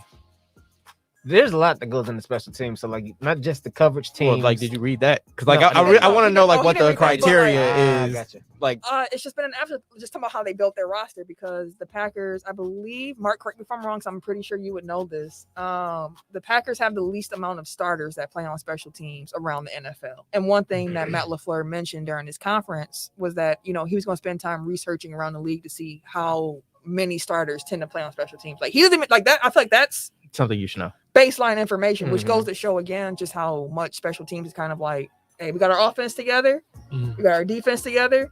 Figure out just to fill this part up over here. Whoever we ain't using, just throw them out there. Figure it out. Figure that out. So just hoping to make it more of a priority, because if you look at where Green Bay has finished in special teams just over the last, my God, 10 years, it's quite disgusting. Special teams unit has been disgusting. It's been as a whole, disgusting. because like we've had the good kicker, which is a great point. We've had some good punters from here and there. Here and there is the key part. But like, because for a while it was our punt coverage. Like coverage has been a problem for a while. And we just haven't had a dynamic, and we haven't had a dynamic returner. No, and that was supposed to be Amari Rodgers this year. Because we knew we weren't gonna use him like that, but we said we would use him in the return game. That motherfucker was muffing shit. I mean, again, like they've used the resources like draft capital wise. Yeah.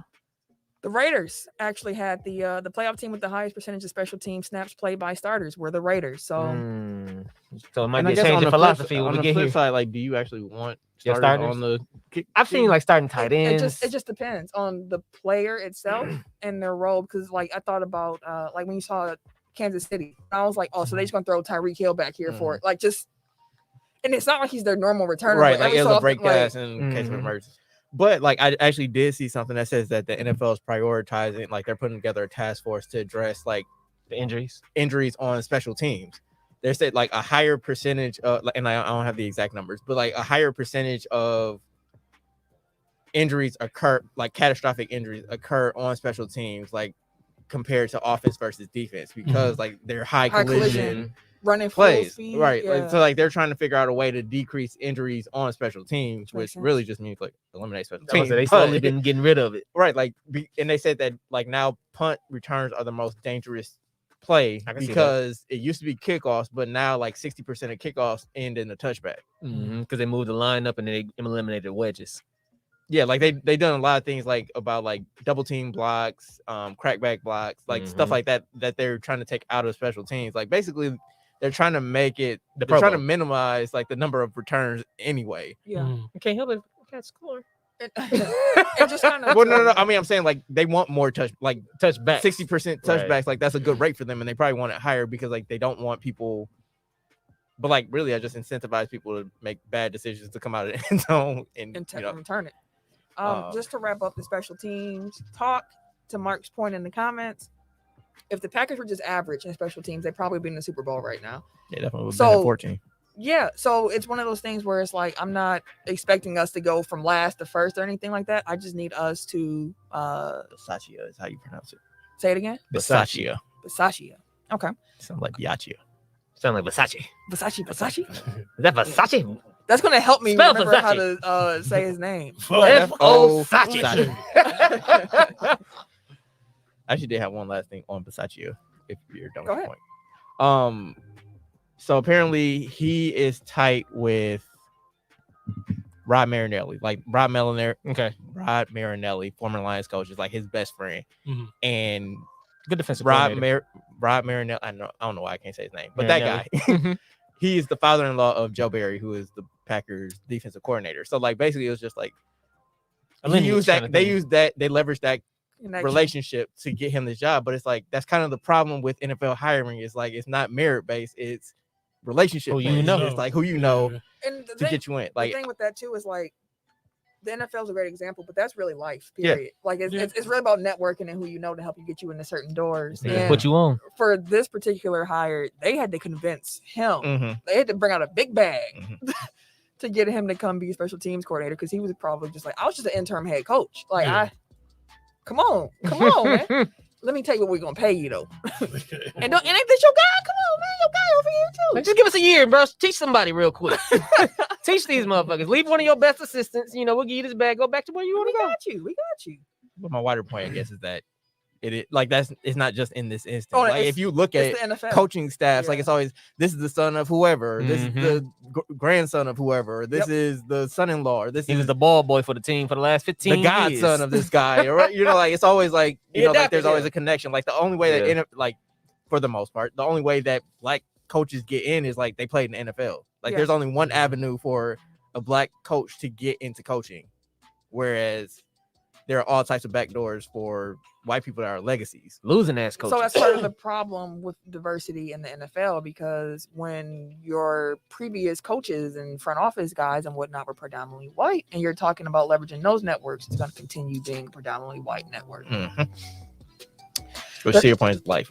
Yeah. So, So- that's why things like affirmative action, things like the Browning Rule are necessary, because there's a leg up that people get that Yeah. is kind of like hidden, Mhm. but not hidden. So as a reminder, just to everybody out there listening, make sure you out here networking.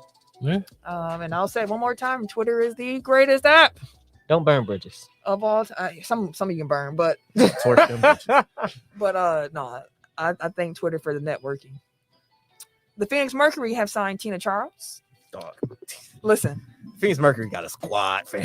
Like, They They- really do. they announced that signing a day after they added Diamond to Shields. Yes. So now that's a roster, in addition to those two, that has Diana Taurasi, Brittany Griner, and Skylar Diggins-Smith. Like they were considered a super team last year when they just had Taurasi and what's the Diggins. power forward's name? Because she cold too. Who's that? Yeah, she is cold. Oh, Taylor Rooks. Yes. Fuck. I don't remember. I'll find it. But no, they You know what I'm saying? were Got deep, too. distracted. My bad. I'm sorry, Charlie Murphy. It's having too much fun. But yeah, they definitely got a squad over there. And then we saw Liz Cambage. She committed to play with the Los Angeles Sparks. Boo. That's cool. I'm jumping to the Mercury for a year Why'd anyway. you boo? Because like I wanted Liz to stay in Vegas. Like I like the Aces. She knew where to come on. Hey, if you like Vegas, you like Vegas. It don't matter who they're in, right? See, All right. he ain't a real I'm nigga. I'm He ain't a real Look. nigga. You cheer for her wherever she go. So yeah, the Sparks were able to sign Kane Page after they traded Erica Wheeler to Atlanta for Chinade Carter. The Sparks also signed Katie Lou Samuelson. So the Sparks putting together a nice team as well. Still got Derek Fisher though, so good luck. Yeah, and he's the GM and coach, so They got that nigga more power. he got all the power. Good fucking luck. He ran Candace Parker out of town, Exactly. and they And she gave turned around him and got a chip on his ass. they gave him a promotion. Immediately. motherfucker. Immediately. Like, oh, I got something for you. Dallas signed Enrique Ogunbowale, and Las Vegas signed Asia Wilson to 3-year Supermax contracts. So Dallas got them a Supermax player, and Vegas got them a Supermax player. Shout out to Enrique 414. 414. All the Hey, love. hey. NBA trades. It's been so fun. It's been so fun so far. We're gearing up. I like the trade deadline. I do. At least when it's trades happening. A whole lot of shuffling deck chairs on the Titanic. If you ask me. But, So the trade deadline is Thursday. As we're Mhm. recording this, February 10th. Today's the 8th, but the trade deadline is the 10th. And ahead of the deadline, there have been a few trades made since we were last in studio. So we're gonna cover those real quick and give some feedback on those. You know how that goes. The Portland Trailblazers, they've made a few trades. blowing it up. Actually, In the name of Dame. the 4 trades that have been made since we've been here, 2 around the Blazers and 2 around the Pacers. So Yeah. we'll talk about what the Blazers did first, and then the Pacers. For sure. Same Blazers and Pacers back to back is kind of a weird, like they kind of, I don't know, something about, I don't know. You know what I tried to say 5 times fast? It was hard. What? Ronda Rousey wins the Royal Rumble. I ain't even finna show that shit. No, wait, what? Fuck. Ronda Rousey wins the Royal Rumble. Shit. Ronda Rousey I tried to do that whole thing. Holy shit. wins the Royal Rumble. Ronda Rousey wins the Royal Rumble. Ronda Rousey wins the Royal. No, Hey, no. you got it tough. I like it. And Mark pointed out before we move on to WNBA news that Sylvia Fowles is going to retire after the 2022 season. Yep. Her and Sue Bird, maybe Tarasi. Yeah. Mm-mm. But the Blazers traded Robert Covington and Norm Powell to the Clippers for Eric Bledsoe, Justice Winslow, Keon Johnson, and a future 2nd-round pick. Real quick, I'm gonna say it again. Y'all need to get off my boy Bledsoe back, fam. Man, Y'all be acting like he like There, wait. doggone. I can't even think of somebody who's super trash, but like I ain't saying he an all-star and like that, but golly, He's y'all still a like, good defender. he ain't an unproductive player. Like I think with the I just Clippers, wanted to- what was he doing with the Clippers? Like, he was a good, like 12 and some change? I don't know what his numbers were, but he was a positive impact. like he was off on the bench team. too, I believe. So like that's what I wanted him to do it for the Bucks, but regardless, Hey, might not be too late. it might not. What do y'all feel about how? Okay, well, I'm gonna do these both together because it just makes sense not to talk about one of these outside of a vacuum. The Blazers also traded CJ McCollum, Larry Nance, and Tony Snell. Speaking of the former Buck, to the Pelicans for Josh Hart. Is it Nicola? Alexander Nikhil. Walker? Nikhil Alexander Walker, Didi Louisa, and Lusana. a protected 2022 first-round pick and 2 second-round picks. They didn't include Saturansky. I thought he was in the deal. That's what I have Tomas. written here. Somebody was in the doc when I was trying to type it out, so I think it got deleted. But yes, I think Saturansky is in the deal. Okay. Either way, it don't matter. The point is, the Blazers are doing a fire sale. There were some people I saw saying like poor Dame, and They doing it for him, right? yes, Dame of course has signed off on this because what we have last heard about Dame when he came out and talked to himself, he said, "Yay, I might sell this whole season if it makes sense for the team going forward. Like I don't have a problem with getting better draft picks." Once I heard him say that, I was like, okay, you all in on the On the tank. on the tank, tank going on. But and Dame has also said too, like he saw Giannis win the championship in Milwaukee, and that changed his mind because he was going back and forth about if he wanted to leave Portland or not. But when he saw Giannis winning, he went, "Nah, I want to stay here." So it seems like the Blazers are just doing a tear down around them, and they're going to try to shore up their horses for 2023. May the So odds forever be in they're your favor. cutting, they're cutting salary going forward, which CJ, I think, had 3 years left. Powell had 3 years left. So like now they basically turn those salary slots into zeros. I think I have like how much.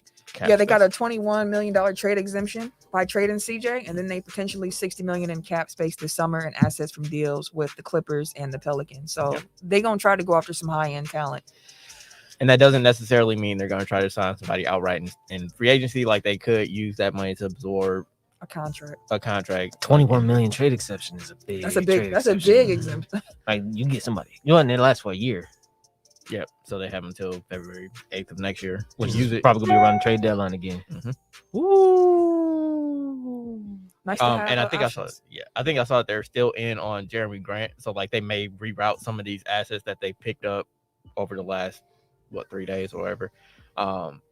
Like just to pick up more talent in different spots. So like it may be a deal where it's like, oh, they traded CJ, but like they got back Grant. So it's kind of like a CJ for Grant type of deal, but not like straight up. Just complicated. Dollar wise. And it's like it clearly like what the Blazers had wasn't working around that. Like it worked for years, like for a successful basketball team that got to the playoffs, but like Dame clearly has higher expectations at this point. So it's time to go in a different direction. And if he's out for the rest of the year anyway, it's kind of, regather yourselves, get as high of a draft pick as possible, which you could then use to kind of flip and get a good player in the offseason as well. Like, imagine you get like the 6th pick and then New Orleans don't make the playoffs and then you get the 13th pick. So 6, 13 plus a $21 million trade exception. You can kind of do some damage with that. Yeah. Potentially. Or the fact that you have $60 million in cap space. Like you can, and you got, like you said, or like think about it, like if July 1st comes and James Harden doesn't get traded now, but like he opts out, and then like the Sixers just have to cut salary.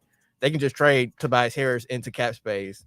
That opens up their max spot, and then Tobias Harris is still a good player that they just picked up for free because somebody needs to shed salary. So it's like it gives you more flexibility. And I guarantee you, Dame is texting. He's trying to make some calls, trying to get some things lined up. But because I mean, honestly, like the 2022 free agent class isn't necessarily like a banger big one. Bean, Beal, Harden, basically. Yeah, and the last two are kind of maybes. Yeah, so I mean, we'll see how that works out. But honestly, for the Blazers, like they had to do something. So I'm not mad at this being something that they did. It had to happen. We heard all the rumors leading up to it about how moves were going to be made, how CJ probably was gone. CJ said goodbye like 2 months ago. So it just kind of makes sense. Meanwhile, the Pacers. The other teams. The other team. So the first trade that landed the Clippers, Norman Powell and Robert Covington. How do y'all feel that about the move? That was a good trade for the Clippers. Yeah, it was a great trade for the Clippers. Yeah, for sure. What was the key out of that? Keon Johnson.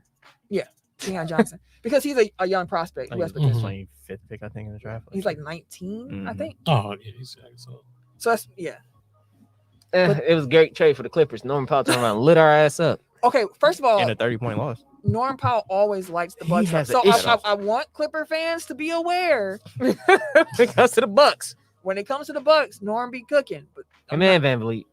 So I just don't. I might want to lower the bar a little bit. The first game to get the Bucks. That's a good matchup for Norm. So don't know why, bro. Yeah, just be like that. They drafted him and traded him.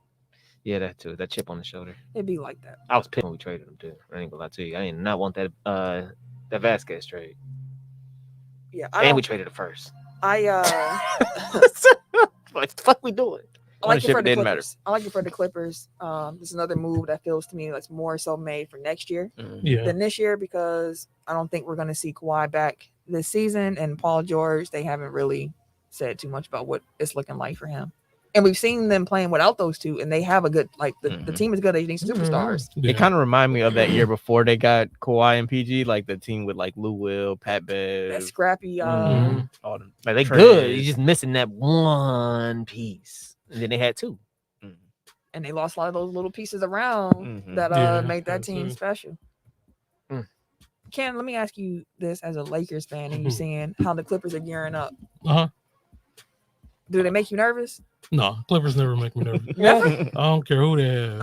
They y'all Cowboys. Yep. Oh, Fuck them Shell. always. Glad they getting What's their up, own Shells? stadium. Join the chat. What's good, What's honey? good, bro? Okay. He even said hi to Mark. Look at people making friends in the Right, chat. right. Fam. Okay, I see y'all. Making friends. Making friends in the chat. I see y'all out here. So when it comes to the Pelicans, who got CJ McCollum, Larry Nance, and Tony Snell, Mhm. how do y'all feel about the Pelicans going forward? Who's playing defense? Yeah, they lost Josh Hart. Herb Jones gonna be looking like the By Popeyes, that Popeyes worker that was just exhausted. Shit. Leave him on the perimeter. Shit. Stay in front of him, goddamn.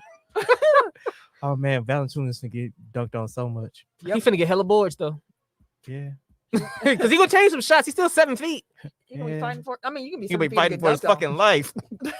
But he's the thing about Valanciunas is he's not. It's not like he's trash. So I'll no, give he's him. not. He's just not. A I'm just saying, defensive like, oriented- If you defending like 20 shots at the rim per game, bound like, to you get gonna dunked get on. dunked on. Like it's just like Giannis gets dunked on. Like it's nothing to be ashamed of. It's It's just occupational hazard. Damn. Shell said none of the trades made sense to me. well, just wait. We're gonna make it make sense. Yeah, we was some of the places already, so you might want to rewind a little bit if you can.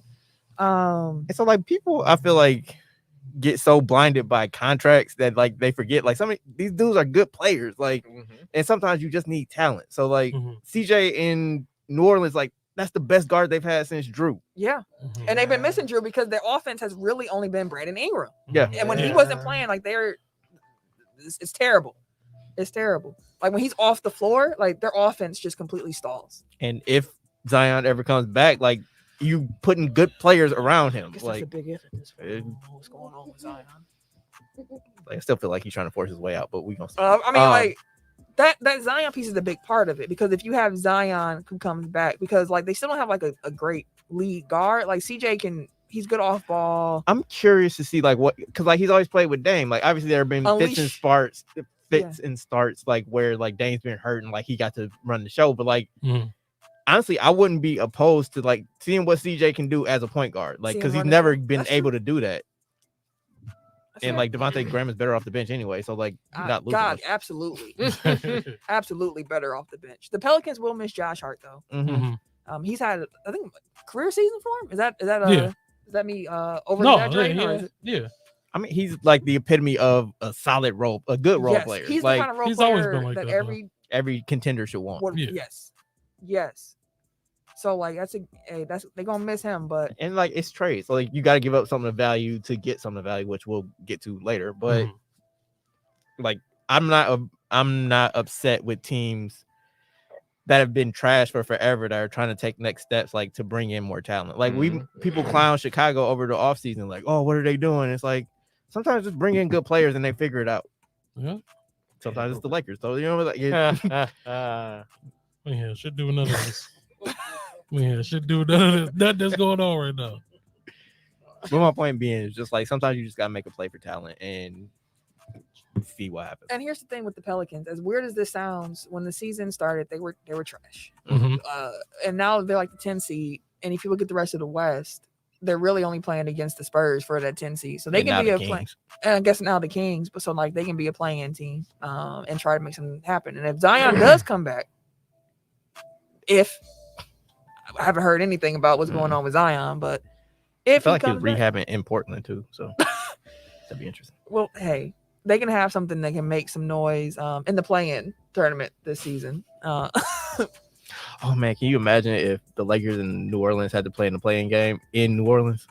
I mean, I don't think that would happen because I think the Lakers are too far ahead. But Listen, Aaron- some fans would Anthony be at Davis. Anthony Davis' head. I bet he had dropped 30 a night though. probably He probably would. He probably have Yeah, a career game. He is. I will say He go cook in the world. because again, like Yeah. Valanciunas and Zion potentially on the front line. Like, yeah. like nah, like just give it to AD. Just give it to AD. Yeah, he go cook. So on the Pacers side, they traded Karis LeVert in a 2022 second round pick. That's from Miami to Cleveland for Ricky Rubio, a lottery protected 2022 first round pick, a 2022 second round pick from Houston, and a 2027 second round pick from Utah. And then also they sent Domantas Sabonis, Jeremy Lamb, Justin Holiday, and a 2027 second round pick. I wonder if it's one I just got. To Sacramento for Tyrese Halliburton, Buddy Hield, and Tristan Thompson. first trade, Caris LeVert, like that's the easiest. Like it made sense. They That's a good lost pickup. plenty guards. Mhm. They need scoring. That was a good pickup. Yeah, That was I a like great that. yeah, that's a pickup. great pickup for them. I mean, he's kind of ball hoggy, so but like they need just They like did that They one need a too. guard. Yeah. Jordan Clarkson. Like that's the thought that I had. Like when Jordan Clarkson got traded to Utah, it's like sometimes you just need a dude to go get you a bucket. Plus, he can pass when he wants to because he was running the show for a little bit with the Nets. That was a long time ago. But they're like a season and a half. I like how everybody just hit you with your own shit. No, that's from I know. He oh, always yeah, say yeah, it though. yeah. No, Caris LeVert's averaging like 4.5 assists this season, so it's not terrible. There's a clip going around of him like blowing up a play in Indiana, and like both Carlisle and Duarte were both like, "What the fuck?" So reputation wise, like Yeah, he it's can there. go G. It's So there. But I like the move as well. I don't really have anything more to add to that. Like, Cleveland is. I gotta go back and find out what I said about Cleveland before the season started. we're gonna have you got about 2 weeks to figure it out because we got something to do. Yeah, I know. No, but for our preseason predictions, I'm pretty sure. that's what you're talking That's what I'm about. talking Oh, about. yeah, Because okay. we're gonna readdress what we were talking about for sure. All Star. Oh, did I look it up? Which I was just listening to that podcast, and I was like, ooh, some of these takes, they already didn't. Debunked. Yeah, but some of them we were on the money. Okay, I want to point out what we said about the Pelicans in our NBA preview show. We I feel like kinda, most of us were high on Chicago too. yes, Mm-hmm. especially Ken. That was very Uh, Ken jumped out the window on Chicago. Yeah, but I mean, I know. Landed He landed. like a damn cat. Yeah. Oh, he's landing on his damn I feet. saw it. I seen it. I seen You didn't see that later. Yeah, we was all wrong on LA. But I'm gonna text you all night about this damn game. I'm gonna stay up just for you. Hey, Do man, not don't disturb. jinx And when you see 30 notifications on your message bar, my nigga. He just gonna delete the whole thread. Don't even open it. just keep tweeting on fam. He can't delete the tweets, fam. Oh, I see. Only you can delete your tweets. Hell yeah. But yeah, I like the move for Cleveland. As for Indiana getting rid of Caris LeVert, They saved 18 million off their cap for next year, which again, like if you're blowing it up, like that makes it makes sense. So other Pacers move Sabonis, Lamb, and Holiday to Sacramento for Halliburton, Hield, and Tristan Thompson. The first thing I did was go to Kings Reddit. Mm-hmm. They And, are suicidal. They Big mad. The Yeah. first thing I saw, it just said F this team 1, 2, 3, 4, 5, 6, 7, 8, 9, 10, 11, 12, 13, 14. Multiple times. Over and over and Hey. over and over. With comments underneath it saying, like, I feel like someone just strangled my dog in front of me. So effing whack. They had one job. Please keep Halliburton. They do got one job. Trade for a big man. Pick up a big man, bro. To play with Play Halliburton. with Halliburton. Like, they wanted to keep Halliburton. Like, Kings fans would have been ecstatic if they were able to keep Halliburton and get Sabonis. Mhm. But that's They not are the way. going Yeah, they are going through it. Yeah, they really going through it, Shells. Like, they The first thing Can I thought of, can I though, can I be the optimist for Kings fans? go Sure. ahead. Like this feels like that Family Guy skit where it's like they offer you a boat and then they offer you the mystery box. and it's take like- the mystery box. No, just get the boat. No, it's a mystery box. It could be anything. It could even be a boat. And it's like, Well, then take just the take no. like Demonis Sabonis is a 2-time All-Star. He's 25 years old, like automatic double-double. Like It's the he's a good player. He's probably the best player that y'all have had since Boogie. The boat. And it's take the boat. Like if Halliburton becomes a 2-time All-Star by the age of 25, like then he'll be just as good as well, not just you get what I'm saying. Like it's the same level of player. Like Mhm. you don't know what Halliburton can be, Yeah. so you build it up in your mind. Like, oh man, we could just like We can see the ceiling. And we for the next saw 10, 15 we years. saw how that can go wrong because we saw how Laker fans were with THT. Mhm. Oh boy, y'all. Woo, 'cause blew the y'all- bag on that one. And now he the prime He ain't worth a trade damn. chip. Get him out of He here. ain't worth a damn. Get him Last out year, of we here. not Because trading. he the only one that's THT. worth a damn that we can get some. Who Him was and, it that y'all- Kendrick Nunn. That's all. Only 2 trade chips. y'all got. Allegedly, Who was that they turned down because they didn't want to give up THT? It was a superstar. Who was they trying to get last year? Y'all was trying to get somebody last year, Kyle and they Lowry. wanted. There were Yeah, it's Kyle There Lowry were conversations at the trade deadline, and they wanted to get THT, and y'all said, "Hell no, this is our future. Next to LeBron. Anybody but THT. Hey, they supposed to be Bron, bro. Anybody but this young nigga, man. He getting his shit off. Now y'all can't wait to get him out the door." My point is, like, it's not even like he like CJ is 30, so it's like I get it, like he's further along, like he's not on the timeline of the rest of the people on your team. Like I will understand like a little bit apprehension, but like he's 25. Yeah, Like he's young. he's closer in age to De'Aaron Fox. So like you can say that you're down on De'Aaron Fox, and it's like, oh, look what Halliburton did when Fox was out. Look what Fox did before Halliburton got there. Like Yeah. sometimes you got to give up stuff to get stuff. And that was your best value. And Yeah, it's- De'Aaron Fox is 24, so him and Sabonis are actually like in they may work line. well because Yeah. he ain't got another big in his way that's trying to dominate like Miles Turner. Well, I mean, they still the Kings still got some. They got They got a some million on their- bigs, on that's their- what they think. yeah, they still got some bigs in their roster. they But need ain't to- nobody Sabonis level where he got to look over his shoulder. No, like Sabonis is clearly the best big on the Mhm. roster. And he'll go into that knowing that, as opposed to, like I said, with the Miles Turner thing, where they like, oh, is it you or him? You or him? Even though, no. He'll be fine over there with the Kings. I think his confidence will go up. He'll probably just like, you know what, embrace the suck. And I'm just going Embrace the suck. Yeah, bro. And it's been 16 going on 17 years that the Kings haven't been in the playoffs. And like, so at a certain point, it's like we got to make moves to try to be good. Like even like good should be a baseline at this point. Like you gotta be trying to get to that to that level. It can't just be like keep selling the future, keep selling the future, keep selling the future. It's like, okay, at some point you got to cash in. And like I will say, like, maybe the person that they cashed in for might not be the best deal that they could have gotten. Because, like, if I think Woj reported, like, the league was stunned. that Everybody like, bro, this we've trade been trying went to get through. this nigga. Bro. So it's like if you would put Halliburton out, like, open bidding, like we have this deal from, like, you have this deal from the Pacers in your back pocket. Like, can you go get Jaylen Brown? Can you go get, hell, like, can you get in with Bill? Can you get in with Lillard? Can like, you get in with Simmons? I mean, apparently, like, they turned down. No, Philly wanted Fox and Halliburton for Simmons. So it's like, fuck Philly. But Y'all like, wildin' for a this guy. rational front office, like, would you be able to get something better than Sabonis? Not saying Sabonis is bad, but Yeah, like Sabonis maybe is the up there. opportunity cost that you forfeited by just jumping on this deal. Mhm. But at the same time, like, I don't think that this is reason to like stop rooting for the Kings or to be upset. It's like you're getting like a good player, and like maybe it's like Chris Webber going to Sacramento. It Like could maybe be it just like that. changes his career, and like now this is what propels you on your run. I like that optimism coming from you for the Kings Yeah, I guess fans to out here. piggyback on your optimism, Tyrese Halliburton 2 weeks ago said he wanted to be the change for the franchise. He wanted to be able to help fix this place. And then you kind of could if this works out. You would be the catalyst for the change of this place. So you still would have fixed it. Hell no.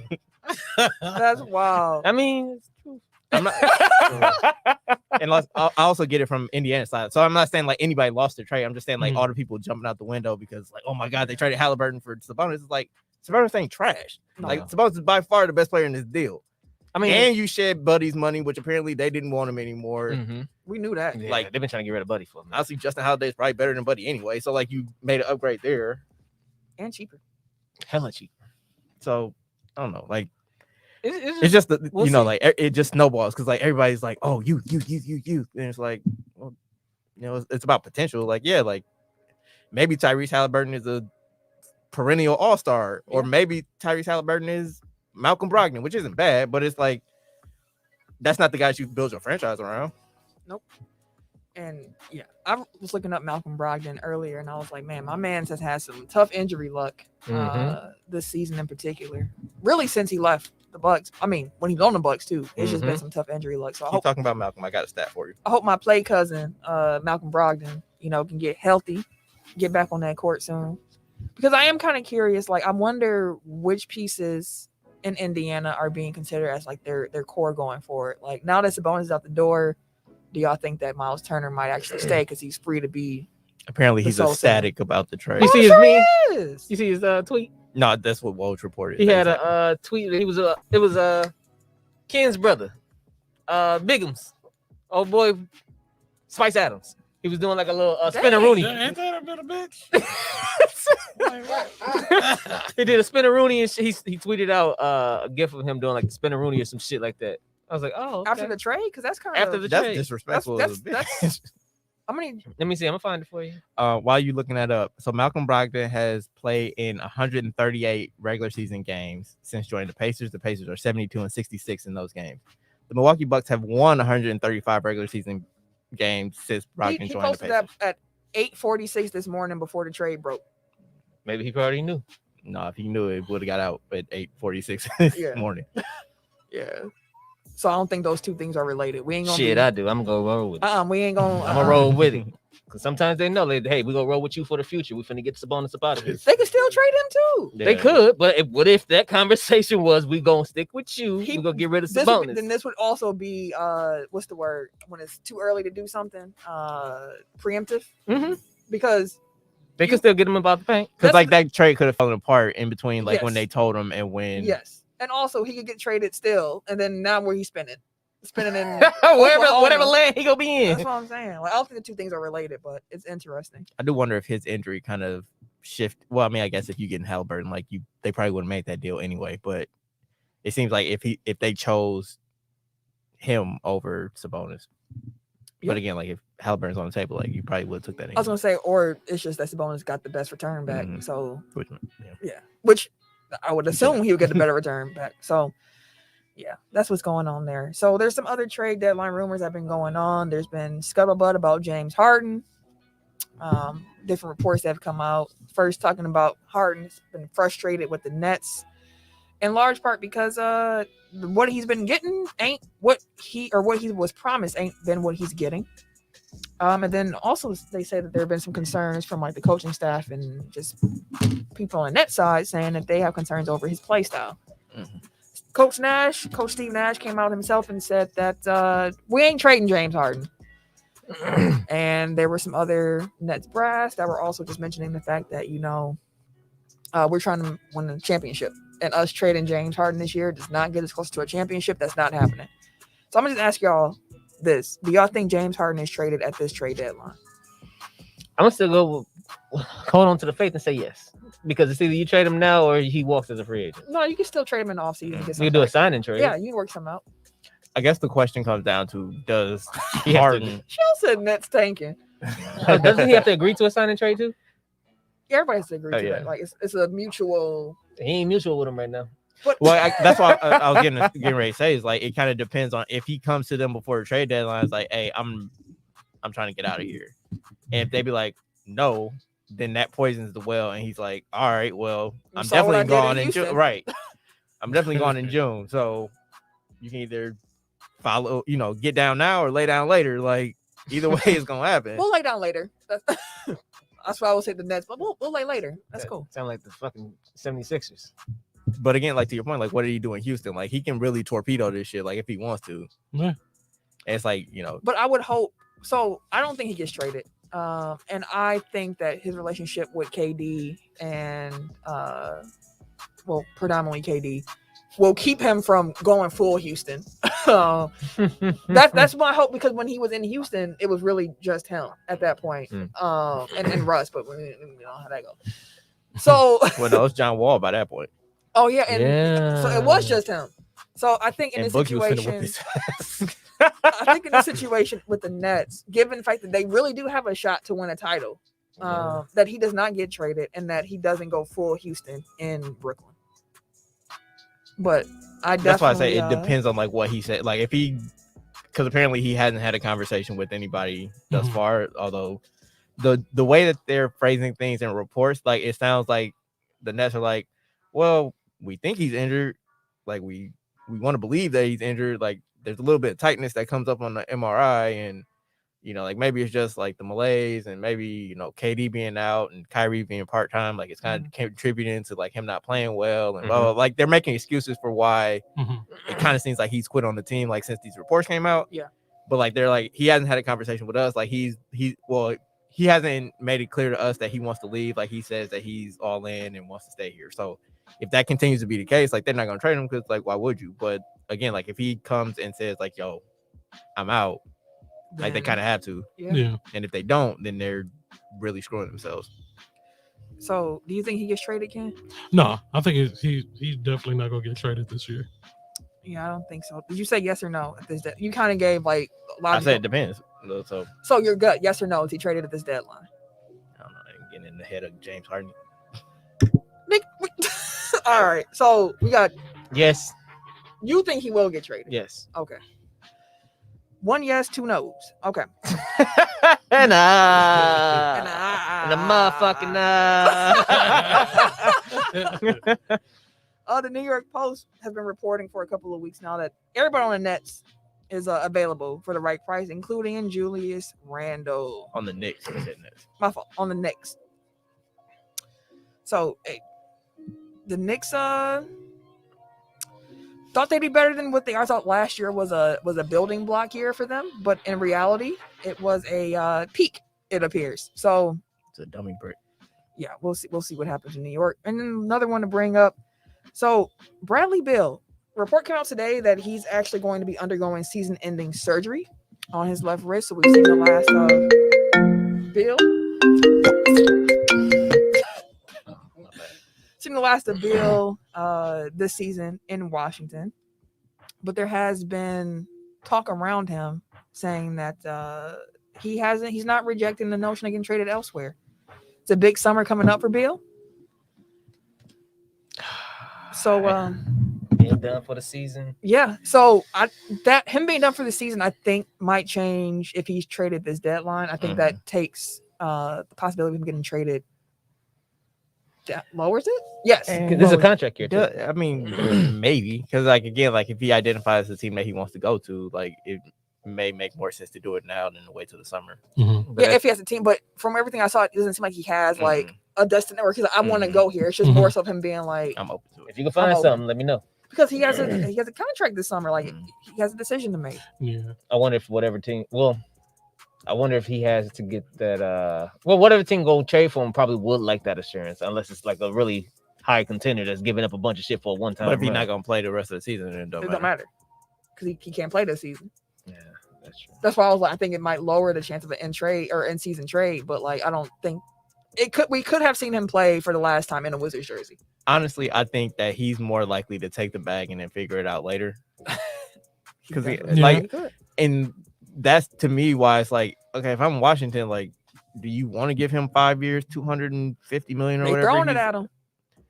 They're throwing him like what they can allow right now. Like they haven't said like, well, I mean, they can't say, we're gonna supermax you in the offseason. So it's like, if I'm Washington, it's like, if you're building around Bradley Beal, like, what are you actually doing? Mhm. Because like we've seen for the last 4 years or whatever since he overtook John Wall, it's like, I don't know if he a number one. Like it might be he a great number two. He could be a great 2A, 1B, whatever you want to slice it. 3 hours ago, he said, I look forward to coming back at 100% and continuing to lead this team as we work together to build toward the future. Bradley Beal. Yeah, I'm sure. Sounds something. I mean, he ain't gonna say, fuck you niggas, I'm out of here. I've heard enough. Hmm. But we'll see. Good luck to him We'll in his see. rehab. And that sucks, So bro. I forgot to say this, and I just looked at Shell's comment about the Nets tanking again. Joe Harris. We last heard that he had the ankle problem. He might be back in a few weeks, and now they're saying he might need a second surgery. So now Joe Harris might not play at all this season, which I think is a real big loss for the Nets because they're already so top heavy, and Joe Harris provided such a valuable asset for him. That the Nets are losing some of their teeth, and I'm not saying that in the sense of like KD can't carry a team, or him and Kyrie and him and Jay. We understand what the three of them can do together, but we haven't seen the three of them together, and Joe Harris is a big part of what they do. And we saw when he wasn't showing up in that Bucks series how much of a problem that was. Let's put it this way: the Nets were already top heavy. Yep. Joe Harris might be out.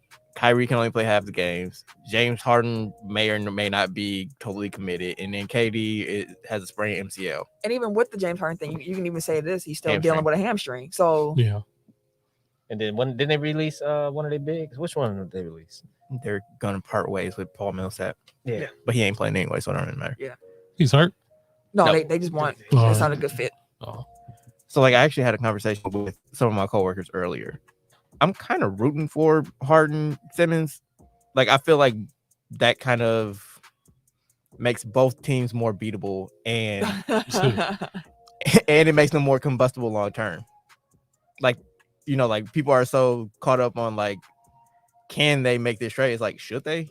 Because honestly, I mean, like obviously Philly is like, well, we're not getting anything for Simmons anyway, so try to get something for him. But it's like they're so Embiid heavy. Dude, just eat it. Pause. I think he was just trying to I'm touch just one. trying to touch this one. Yeah. Pause. Like they're so Embiid centric, like throwing like he's already having a hard time assimilating with like the people in Brooklyn. So like, how's that going to mesh? Like if you bring him in to play with Embiid, and like personalities wise, like Harden really has never played well with others, and like Joel Embiid isn't the easiest person to get along with. So has he ever had a big like that? Oh, of I mean, course, not Dwight- like a big. Dwight Dwight Howard is the in most Houston. high profile guy that he had. Yeah, this was fresh off the back surgery too, wasn't he? And like as we've seen with James Harden, like the best bigs that he plays with are like rollers, like people that he can like And run that's pick and not roll what with Embiid- and just throw lobs to, or like He likes get to under dribble. there and You want to dribble. No, he want to sauce you up, bro. Dribble, And B dribble, want to dribble, cut dribble, you. dribble. He want to break you up at half court, bro. Embiid in the post like, please, hey, Pass me me the this ball. please. You see me down here, don't you? And then like the Um, basketball fit in Brooklyn is cleaner. Like I actually think that Ben Simmons would thrive like as a Bruce Brown, Blake Griffin hybrid. That's The just pressure like ain't on way him. more right, and it's Mhm. way more. He's way more talented. It's like I think that's fine, but like then think about like the personalities involved. Like if they hit adversity, like They might fall. Yeah. How old is James Harden? 30, I think he's 31, 32. 132, yeah, somewhere around. I was talking I about want this to say earlier. I was like, 89. God, he might.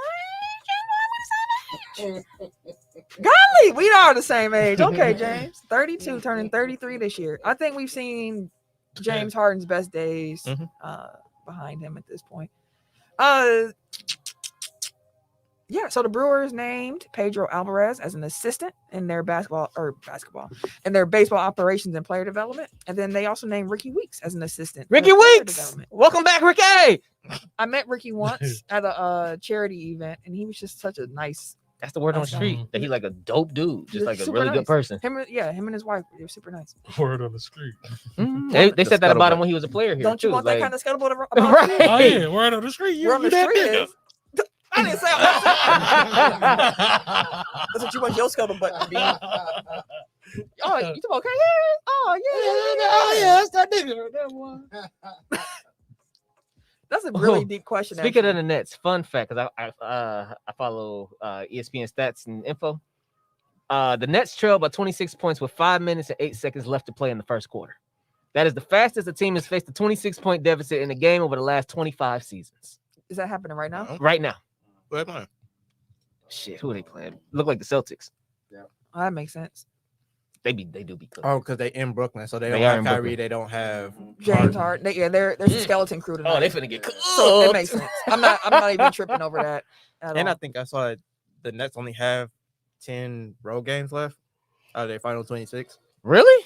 Because most of them were over that stretch we talked about. Like this was supposed to be their stretch of getting all them guys acclimated to playing together. Because but- Kyrie ain't gonna be able to be there for the most of the end of the season. And I think some of those road games include a game against the Knicks, which he also can't play.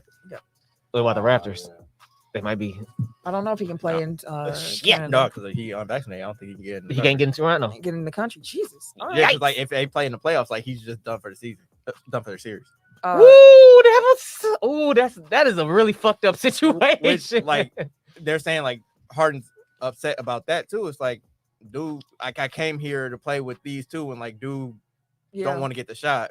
And now I can't play with them except for half the time. And Mm-hmm. Because the top four would get home court advantage, right? Shell said Schroeder had 24 in the first quarter. Jeez. That brother- He trying to get traded. Yeah. He trying to come to Milwaukee. I was gonna say, did y'all see where he's supposedly? Hell getting yeah. traded? Yeah. I'm But not that was crazy. Boston offering it to us. Yeah, Boston brought it to the Bucks. Like, hey, shooter for Dante, and they like, And the Bucks said, if y'all give us Grant Williams, and they're like, fuck that. So we'll see. so yeah. Like if it is Schroeder and Grant Hill, like I'm kind of on board with that. I wish we did get Not Grant Hill. Grant Williams. Nah, girl, yeah. Honestly, present day Grant Hill, like Hey, let's see. probably what more Grant- useful than Shimmy Ozo. But Facts. Shit. Facts. Yeah. Facts. Talk about a sign that didn't pan Gary out. Payton right now. Don't, Today. don't bring up Gary Payton. It's too close to the anniversary right now. I still feel some kind of way. ESPN released their 100 greatest MLB players list. Yeah, I'm gonna. We ain't heard from Ken in a while. We gonna try to get y'all back into this because we're talking Bucks and Nets. Yeah, shit to say. And Blazers. Oh yeah, shit to say. Though. Watch more teams besides the Lakers, nigga. No, I'm playing. Yeah, they released a team of 100 or their 100 greatest MLB players. They had over 20,000 votes to determine the final order. They based it on career WAR, Hall of Fame status, peak performance, and overall contributions to the game. And the list does include Negro League players. So we're going all the way back to the 1800s for this list. That's what pisses me off about this list. All these old Babe Ruth, stop putting this nigga at number 1. So Babe Ruth, God damn, spoiler bro. alert, Babe Ruth number 1. God damn. On every fucking baseball list. Oh, Shell said that was wrong. Tim stabbed me. This bell's for you, Shells. Oh shit. That nigga had 12 points. This nigga moved. So Mike Trout was the highest ranked active player at 15. So top 10. I've never heard of number 10 before. Stan Musial. Never heard of him. I apologize. Number 9, Walter Johnson. Number 8, Barry Bonds. Number 7, Mickey Mantle. Number 6, Lou Gehrig. Number 5, Ted Williams. 4, Ty Cobb. 3, Hank Aaron. 2, Willie Mays. And 1, Babe Ruth. Wait, sorry, Shells, you gotta get a second one, fam. They sure got 6 points. Oh, Lord. Oh my God. He give him a want, bro. Can he get a want? Hell no. Want. No, not that one. Oh shit. Hey, being Mark in the comments is hard, ain't it? He threw the stat out completely wrong. Mark back there with his arms crossed, like, Like, yeah, fuck you talking about? Rap God and What you shit. talking about? Hell yeah. I think I'm beginning to feel like a rap guy. Oh boy. Okay. I don't know what he was looking at. That's funny, though. 24 in the first. He said I'm fine. Woo. Woo! Niggas was geek, gay, and gave Shooter plenty props for no Right. reason. Hey, but I will say this, Shells, you led us into a different talking point. So yeah, you got that going for you at least. So back to the MLB list of top 100 players. How do y'all feel? I'm gonna leave that. I don't really have an opinion on it. I don't really watch baseball like that, but I knew every name on here except for Stan. Let's see. Ruth. Of course, they go stand by that man. I'm sick of him at number 1. I was saying, they go stand by that he man. can't being the always greatest. be number 1, bro. He's not the fucking greatest. Willie Mays is, and Hank Aaron. So who is your number 1 greatest baseball player of all If we time? could keep it in this order, put Willie Mays at number 1. I'll say Willie Mays. Yeah. Hayes will be number 1. Exactly. I mean, And that's- power, speed, stealing He bases. literally could do everything. Everything. Gold Anything gloves, you need a silver baseball sluggers. player to do, this man did. Without juicing. So Allegedly. hey, I ain't heard nothing about him. Yeah. Nothing about him. Willie Mays Hayes, the truth. Willie Mays Hayes was from the movie, like Willie Mays. I kept saying, like, where's this Hayes Okay. coming from? I was legit. I was like Googling it, like For sure. That was what's his name? Wesley Snipes in Major Mhm. League. I was definitely sitting here, like I'm trying to. I gave you one. Don't change nothing. It, He was the truth still. He still be number 1. Hey, take off the Hayes. Ain't nothing I said was a lie. Hey. Not a one. That's all I'm gonna say. You ex-nay that, but not one word. Stand the man. Like I do, like to your point, it's just like how's everybody from like we haven't had a great baseball player side say for Barry Bonds in the last 50 years. Like Yeah. He could be top 8, but he can't be in the Hall of Fame. Babe Ruth No, I last mean, played it's different, baseball in 1935. Like, come on. I How will is say, he still number 1? That's I'll say this about base of all the sports that have like evolved. I feel like baseball is the one that's closest to the form it was in when it was started. Mhm. Of Yeah. like talking about baseball, basketball, football. Mhm. I have no opinion on hockey. I couldn't tell you about that one. But between them three, Yeah, for sure. wrestling. no, even wrestling has changed so much from. I know I was just giving you Yeah. another one. Yeah. But like, yeah, baseball, I feel like it's the closest one. So I think it is a little bit easier to compare previous eras to current ones. But like, it's like, You feel like it's not that much evolution in the game? I don't. But my point is with Babe Ruth, like, I feel like it's closer. So you can kind of have an argument like, oh, yeah, Babe Ruth or Willie Mays. I feel like you can have those conversations a little bit easier than other sports. Like, it's harder to be like Bart Starr or Patrick Mahomes because like the game was just Totally completely different. Yeah. just a random observation I have about baseball, which is why I think you normally see a lot of the legends continuously listed because the game just hasn't evolved that much. Yeah, but even so, like looking at this list, it's like Mike Trout is number 15 is the highest ranked active player, but like to your point, it's like no. Like I want to say there were like less than 10 active players in the entire list. I don't even think it was close to 10. And I mean, I don't know if I think Pujols is on there though. Pujols.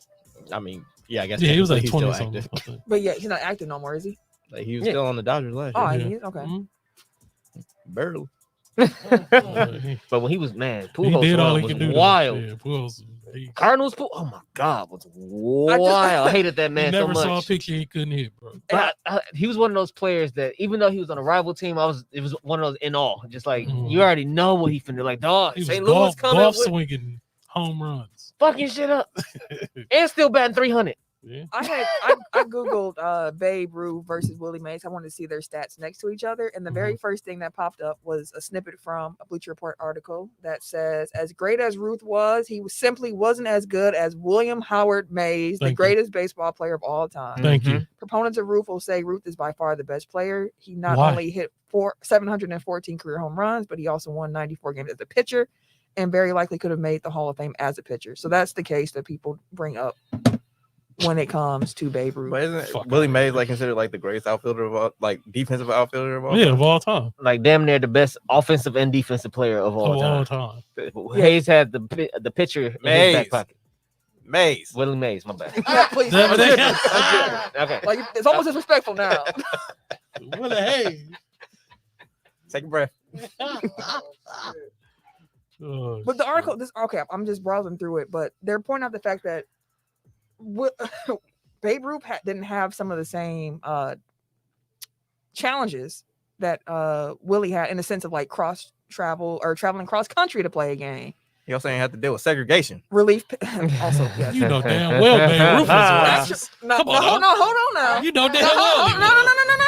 Don't you Babe- got a black daughter? Babe Ruth is something. Babe Ruth ain't white. Fuck that. No. Babe Ruth is not white. What Babe is Ruth he? he was something. He was passing. He was definitely Allegedly. passing back then, but he was like Dominican or black or something because they were also teammates of Babe Ruth back in the day who would be like, I ain't staying with him. And he used to always kick it with all the black folks too. So like Babe Ruth was, Of the culture. yes, Babe Ruth was not I don't know the right way to say what I'm trying to say, but We know what you're trying to say. yeah. I was just trying to see what she was for the action. So even though we know, I can't. I was like, what word is she going to We use? ain't trying to get Camille fired. What word is she going to use? I couldn't find it. It's more of a description. In She my got too head. much to lose. We ain't More gonna of do a it. Shit. More of a description in my Hey, just head. leave that to me. I don't got shit. I handle those. I'll take those. I'll jump on those grenades. Don't worry. But to your point, the article went on to continue saying that Willie Mays was a 5-tool player. Like he is when you talk about a 5-tool player, like you point to Willie Mays. Yeah, he literally whatever you needed a baseball player to be, that literally was Willie Mays. You almost made me say, Willie Hayes. yeah, he bullshit. So y'all got any other opinions on the top 10? I think Griffey was like 12 or something. So that's cool. Okay. I would think that most of the people in the top 10 should be like house, like even if you don't know the sport that well, you should know the name. Yeah. And as mentioned, Sam Musial. Stan was the name I didn't I know. want to say Cardinals, right? Musial. I don't know. I believe so. I know his nickname was I'm not Stan the sure. Man from when Stan the man. Stan the Man. He used to get all the babes. Cardinals. All right. The coaches, NBA. Oh, shit. So while we were recording here, as you guys heard earlier, the NBA released for the 75th season the top 15 NBA coaches of all time. Oh, they just be doing shit. Like they ain't tell us they was doing this. No, they just dropped that. Red Auerbach, Larry Brown, Chuck Daly, Red Holtzman, Phil Jackson, Casey Jones, Steve Kerr, Don Nelson, Greg Popovich, Jack Ramsey, Pat Riley, Doc Rivers, Jerry Sloan, Eric Spoelstra, and Lenny Wilkins. Eric Spoelstra. Okay. I was actually more surprised about Steve Kerr. Like I get it, he won all the titles, but it's like I was expecting to be on there right now. That's fair. That's fair. They probably won't All because of winning time? Yeah, that's percentage what I'm saying. probably. All time. That's kind of. I like they put Spoelstra up there. I do like that one. mhm. I do And like I think that one. he's like second in all time winning percentage, right? And people attribute that to the Heat, but I think that honestly, I think I've said this before on this show. Like after that, like he proved that he was a really good coach. Like his teams are consistent. Mhm. They always got some type of fire. It's a great defensive mentality. They'll never really give the fuck up. They always end the conversation of something. Like even if they just a pest, even if they're not that good that year, they still cause issues and problems because they're typically for the well most coached team. part, the Heat over exceed expectations, Yeah, which is the you're right. greatest mark that you can give a coach. Like you might not have championship talent, but like if you get the most out of your players on a consistent basis, like you can attribute that to coaching and like picking the right players. But like they got to buy into the system and everything. because again, like look at what Steve Kerr did, like when he didn't have like his big guns, like it was big trash. The teams, the team matter. Well, they got 2 top 15 picks. Who? The Warriors. Wasn't it this year? Was it Kuminga was 10 and what was the other guy? 15. Kuminga was like 8, and I think Moody was 14, Yeah. and they had Wiseman at 2 the year before.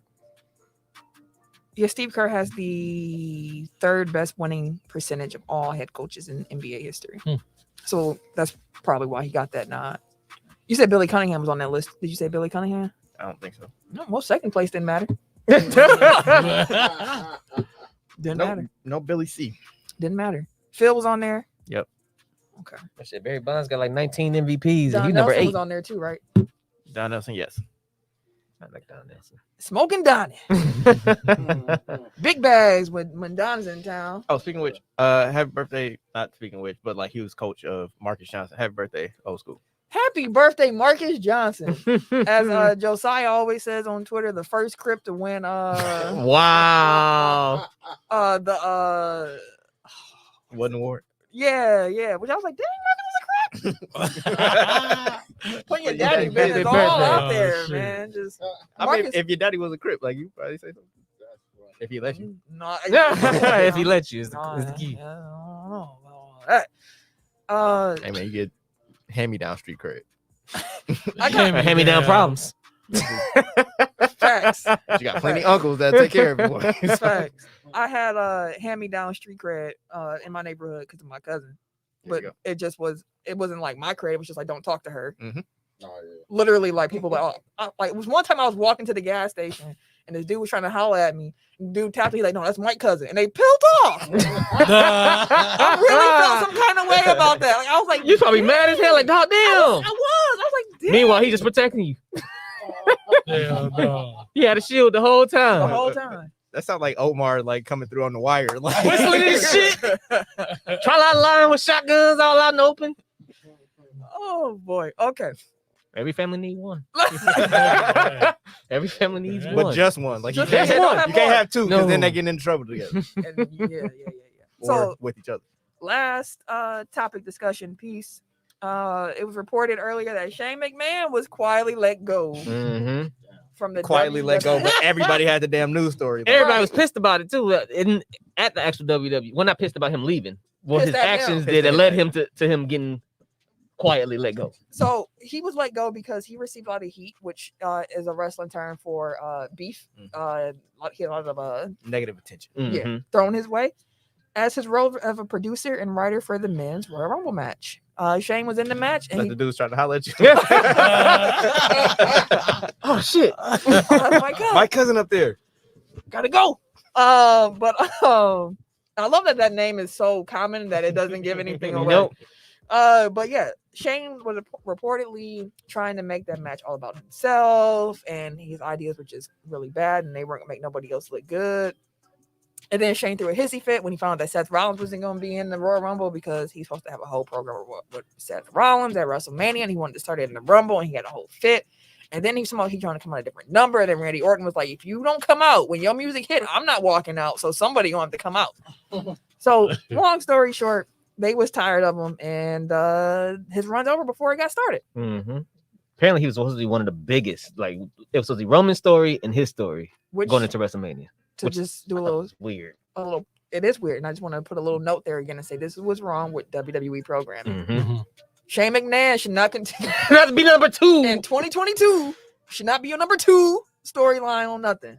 Like, come on, I don't want man. to see that. I don't want to see that. And I was a Shane McMahon fan. I got Yeah, a Shane yeah. O'Mac jersey. How many When times he was can a we- kid, I was like, Emil probably gonna love How this. many times can we see him do an elbow drop and jump off some shit? Like, yeah, nobody tries to see that shit.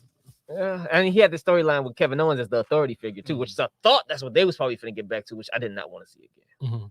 But I'm gonna put allegedly before all of this. Allegedly. But like the way that it was reported, like it kind of sounds like dude was on a coke bit. Like they like he was sweating a lot, he was erratic, like he was low-key, more yeah. like he was erasing shit every 5 minutes. right, like he was jumping from thing to thing. I'm like, y'all saying he on drugs without saying he on drugs, ain't you? They said they changed that match about 20 times. They They said he up. was like jerking around like Bad Bunny spot, which is like you can't cannot do do that. that. Like first of all, he's not a professional, so like he He can't don't just even belong adjust to the y'all shit on the fly. company. And second of all, like it's a big ass star, so you don't want to be like Bad taste in his mouth, basically. You don't want to Like, look you gotta bad kiss his in front ass. of company. All right. especially when he had the year he just had. Like Jesus Exactly. Christ, biggest it. superstar. Shit. They said he Planet. was like pulling rank, like, well, Vince told us to do. Who you think Vince gonna listen to? You or me? Like Type shit. Bro, if you get the fuck Riddle was And supposed it, to like, win. again, like they were talking about like how much he was sweating, which I noticed when he came out. I'm like, how is dude blown up already? Like he been in the ring for like 30 seconds. Fam, he throw punches like Mick Foley did at the end. The most, Ain't nobody moving. They just gotta yeah, they just kind of sit try there, to. I'm like, all right, man. Like, And like people were upset because like he came in and was like fighting with Otis, and like Otis is like a real like wrestler. Big dude, bro. Well, I mean, like he's like a legitimate like he like wrestle like Mhm. competitively. Matt Riddle was like a UFC fighter. He came in like beat him up with some punches that looked like shit, and then like he took like 2 super kicks and a stunner from Shane and just shook him off and then eliminated him. It's like come on, man. dude came in like he was Roman Reigns. He Like, thought he was. Because they said he wanted to book himself to be the last one out, Mhm. one of the last people out if he wasn't gonna be the one to win the Rumble. And I'm like, bro, and what they were the like fuck? he told Brock like, yeah, I'll put you over. Like, do you got? You don't need to put Brock over. You don't need to put Brock Lesnar He was over. willing to Say put it one Brock more over. time for him. In case You you didn't hear do me. not need to push or put Brock Lesnar over. He is don't. his own entity. Yep. When he enters whatever atmosphere or environment he is in, Brock Lesnar is always the center of fucking attention. There's nothing Talk to extra that you need to give Brock Lesnar, which is why I think is the best thing that they did so far is put Paul Heyman back with Roman Reigns. Talk to him. He don't need him. Brock Lesnar's been the most entertaining version of himself this time around. Yeah. And he's putting on good fucking matches. He's selling shit. He's buying into the matches. He's buying into the storylines. He got it down to a T now. He good now. But you can tell the difference between when Brock was coming in as a mercenary. Mhm. When he's coming in just to get paid and Yeah, bounce. get up He's out. coming in really fucking people up. Mhm. Didn't give a shit and just leave. We wouldn't see from Brock. He wasn't doing promos. He wasn't doing net packages. He wasn't doing none of that shit. He just come in and kick ass with his Jimmy Johns. He bounced. But now he coming in, giving an actual story. He giving reactions. You know, he kind of like really buying into the shit. Like he's It just took him 20 years to figure out how to be a wrestler. the best version of himself in Yeah, the WWE. Yeah, fam. And I enjoy it.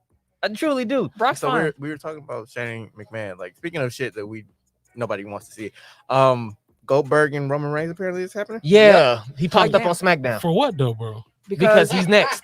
because Vince don't know how to build like Because he's next. Shut your the mayor was telling me that we can move on to this to the Oh, blow the whistle shit. and stuff. It's already 8:00. We got to get home to see this game. Yeah, man. He was Blow saying your that damn phone up. a lot of wrestlers in the back are just upset because they feel like Vince don't care about nobody but like 4 people, which It's fucked up. is Yeah. true. That's why he can't build nobody new. Like I think he loves Drew McIntyre though. Yeah. Drew McIntyre, Austin Theory is his I was pet gonna right say now who too. was dude? Because Austin Theory is really like when they signed him is he in good though? NXT. He cold. When he was indie, he was the hottest thing coming up. Okay. So Vince fell in love with him And apparently. he's like super young. Signed him to NXT. Loved that he said just to polish him up a little bit. So when they brought him to NXT, they brought him up to the main roster real quick. He Mhm. wasn't down in NXT long. Then they paired him with Zelina Vega and them.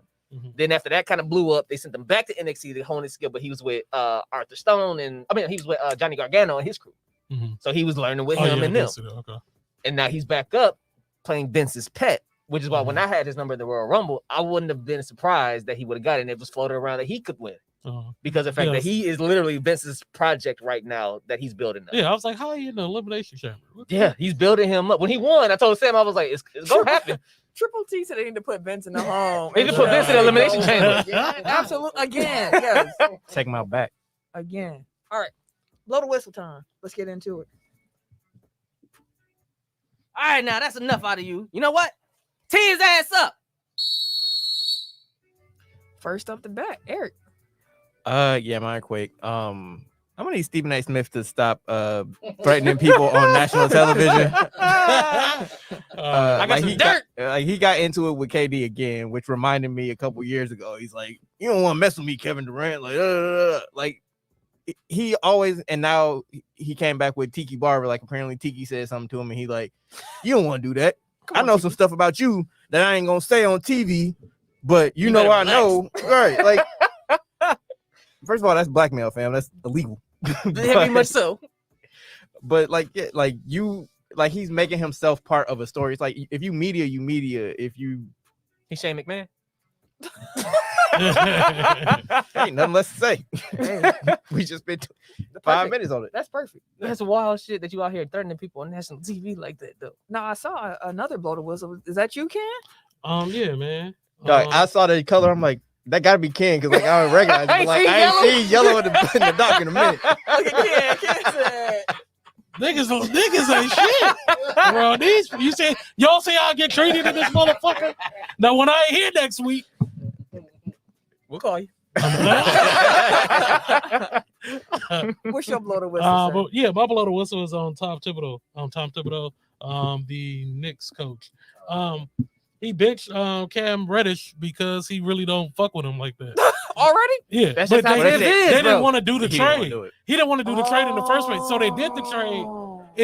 But then you ruined this young man's career. You are by not destroying playing it. him. Destroying it. Like I was like, that makes no sense, bro. He can't showcase shit. He can't Nothing. do send him to the G League at least then. Let him play. Like that's trash. Like Can't shit really- like I don't know, that. that might be Is, worse for him. like stuff like that is garbage.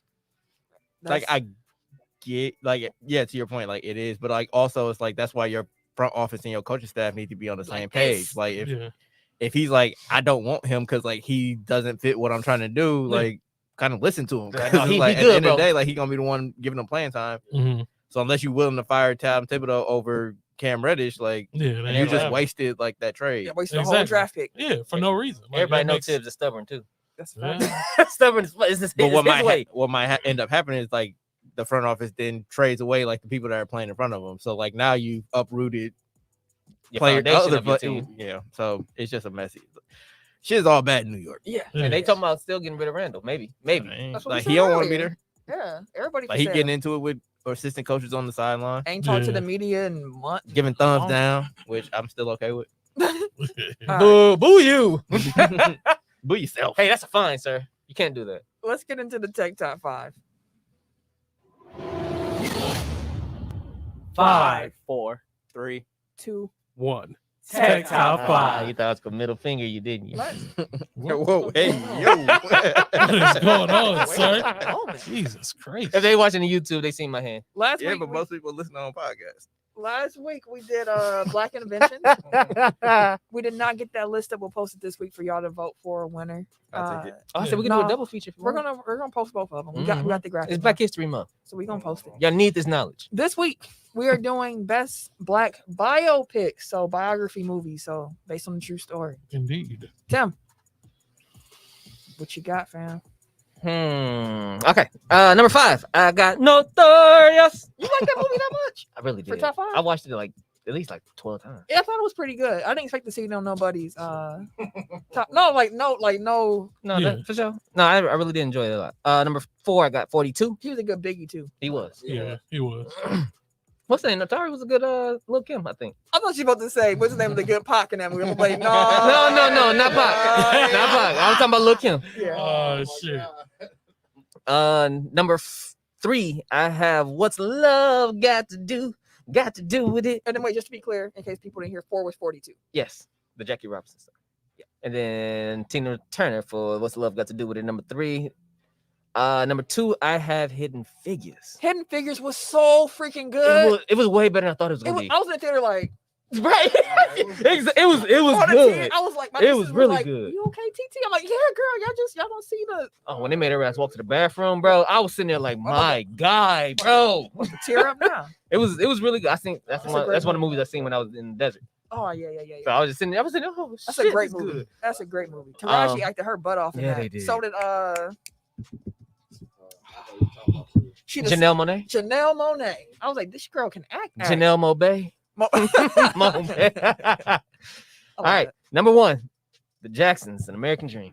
That is my shit. I gotta do this for you because As long as you ain't pick the flex one, nigga, you cool. okay, Fuck no. Hell no, bro. They had my man's out. Do you remember That's wrong for that, bro. do you remember Big Bad Beetleborgs? Yeah, I remember that. Do you remember Flubber, the ghost guy?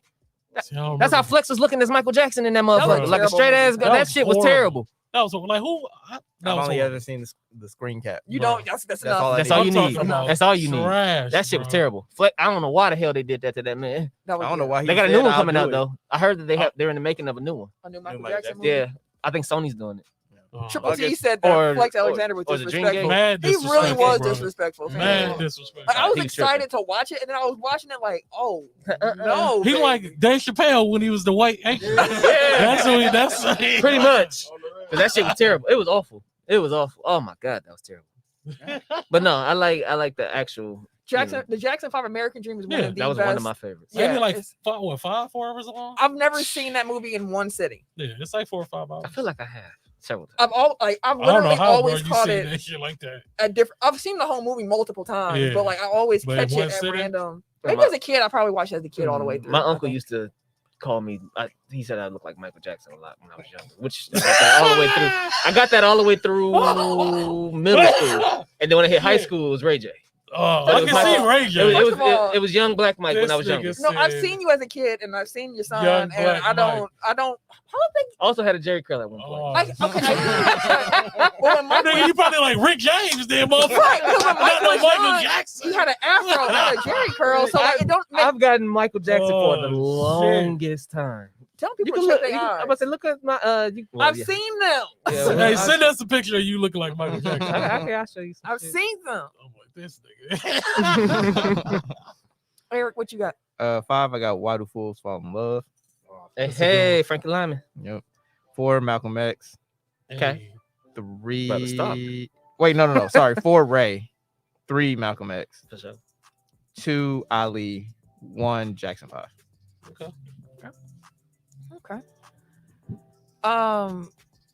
Ray is probably one of the best acted movies Mhm. Yeah. I've seen. Like Yeah. it's phenomenal. Because he was like, that nigga Yeah. was Ray Charles, bro. I was just watching Like, something the other day. If you've seen like the clips when Ray Charles was like in like and he Mhm. finally when he was with Jamie, he was saying like, oh yeah, this kid, Yeah, he got it. Mhm. You got it. He got it. I was just watching one the other day when he was teaching him how to. He was playing the song. He just wanted to see if Jamie could actually play because they was gonna Yep. get a piano player to play Ray Charles' song. And Jamie was like, said, "Nah, I got can it." do it. So Ray was like, "Well, shit, let me see." So Ray sat down, started playing shit. Jamie started playing a little bit. Like, "No, boy, pick it up here. Pick it up here." Jamie got it. He's like, "God dang it, he got it."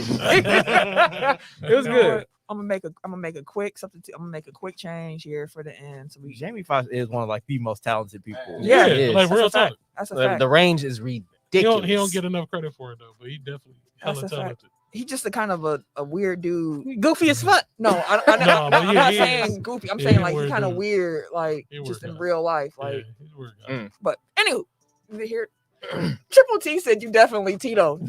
Ah, They got the wrong Jackson kid for you, fam. that's Mike. He wanted to be Mike so bad.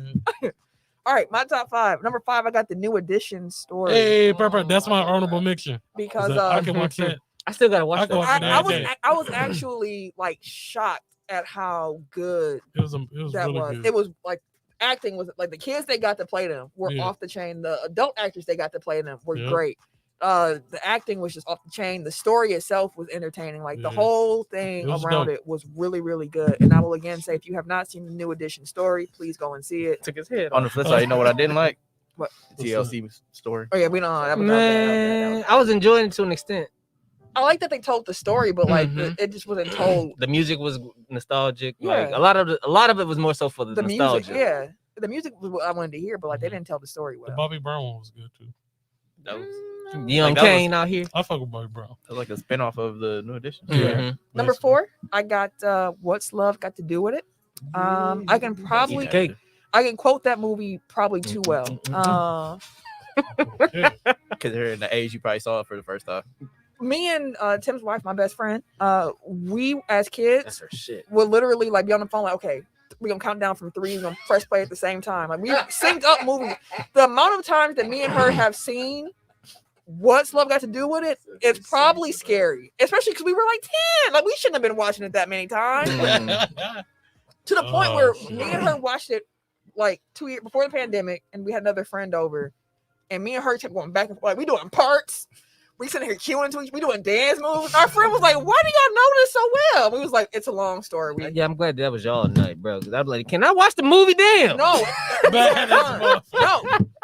Number 3, I got Dolomite is my name because That was good. First of all, I didn't know much about Rudy Ray Moore going into it, and Eddie Murphy just completely bodied that role. Like it was just well acted. And then the end, like I got a message at the end and everything, like believe in yourself and trust you. I'm like, okay. Way down the jungle deep.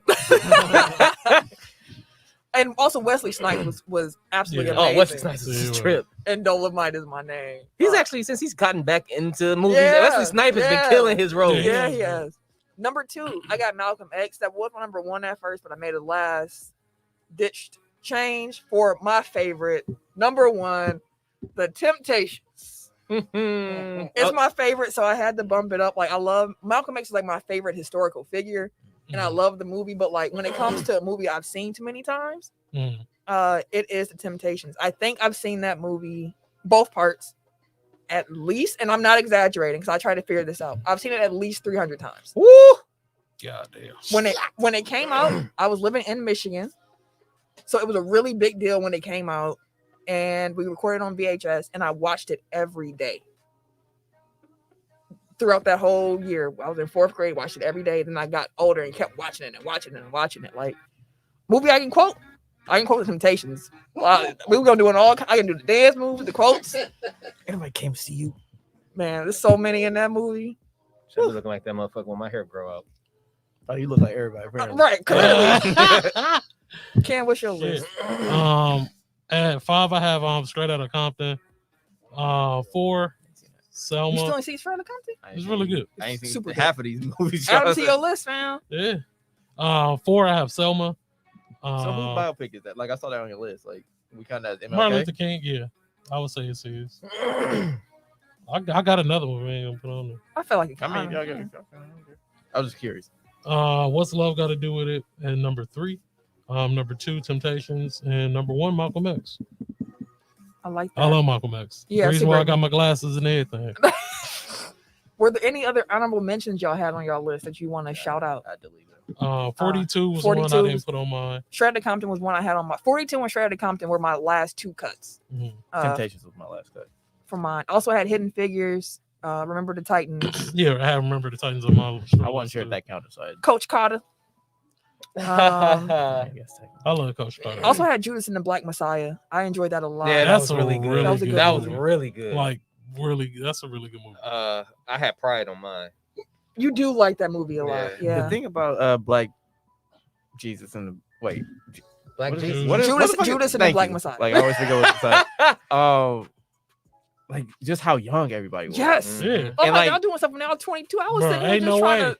Ain't no way I would have had that mindset. I mean, Fred Hampton was 19 when he got young. Yeah. Which I mean, like even watching the movie, I'm like that even kind of threw me off because like all the actors were way older than Right. the people that they were playing. But it's like even the dude that snitched on him, like he was like super young. Mm-hmm. It's like it made like their decision making like a lot Makes more sense. sense. Mhm. Which is just that, some yeah. of it is just that. Yeah, the movie had me in my chest body. Yeah, for Also sure. wanted to shout out Get On Up, which is on my short list as well. I Oh, we felt can like just do a Chadwick. Chadwick. yeah, he body He everything. bodied that. Thurgood Marshall. he's I said, oh, you sound like James too. Let me turn this closed caption on real quick. The hell you saying? Right, but no, that's the top 5 this week. If you, the listener, have not seen any of these movies, we of course highly recommend All of them. all of them. Now for a new edition, the Jacksons, even Temptations, you better carve out about at least 4 hours to sit down and watch those. So It's gonna be worth it though. yeah, but they're good. They're good. Really wish I could have had Shredded Compton on my list too, but Question before we wrap up: anybody interested in the Super Bowl? I am. Because now the get-in prices finally dipped below 5,000. I'm good. I'm straight on. I wouldn't go. Absolutely not. Anybody got a virtual reality thing we could watch it in the metaverse, bro? I'm cool Metaverse. just watching it on regular OTV, fam. I'm not fooling around with that metaverse. You're gonna have to eventually. Y'all might see me For turn real. Amish at some point. I already got a social media problem. Not like being on it, but like I don't like it. You're gonna live in this. I don't like it no more. But I kind of feel like I have to be on it. Anyways, Especially now, big time. that's Big time. if I could figure out a way to get rid of my Facebook and Oh, just shit, keep, that'd be easy. and I'm just about to say keep you Twitter, can do that. You can get rid of your Facebook, just operate out of the tech file. then I'm still on Facebook. But I don't want to be. I don't want to have the app. I don't want to do nothing with it. Period. But I don't have that option. Anywho, another story, another time. That's the show for this week. We hope y'all enjoyed it. As a reminder, make sure that y'all like, subscribe, rate, and review, and all that good stuff for the show. It helps us grow, and we really appreciate it. Make sure you share the show with somebody. And as always, y'all, stay safe. Take care of yourself. If you want to follow me on social media, you can catch me. Wait a minute. On Twitter, Instagram, and these PSN streets if you're trying to hoop at Camille Monet, CAMILLEMONAE, because Your mom is fancy. thank you, good sir. At your world champion Milwaukee Bucks partner on Twitter. That's all you get. You're Everyday_gentleman on Instagram. Mhm. I'm K Harris 216 on Twitter and Snapchat. And it's your boy TIMKINZ number 3, Can you highlight Tim last aka quarter Big of Time Tim can kiss my ass, aka these nuts. That's funny, dog. Fuck Tim. This man said the T in tech file is now Tito. Tito. Before we wrap up real quick, shout out to LeBron James. He's 76 points away from becoming number 1 all time in points, regular season and playoff combined. He's on pace to break that on Saturday against the Warriors on ABC. Yeah, brr, brr, brr, brr. That's big time. AKA Mr. Give It To Me. I ain't forget my shit. Fuck him. He turned his back to the camera and everything. He said, I'm off that. All right, y'all. And We- T's for tits. Titties. Ain't you gonna do me like that? It be your own people. God damn it. Ain't you supposed to be the silent background? God damn it. Okay.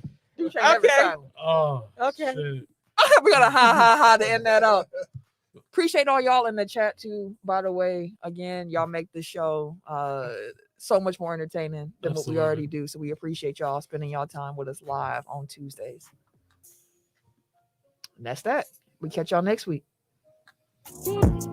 This has been a presentation of the Break Media.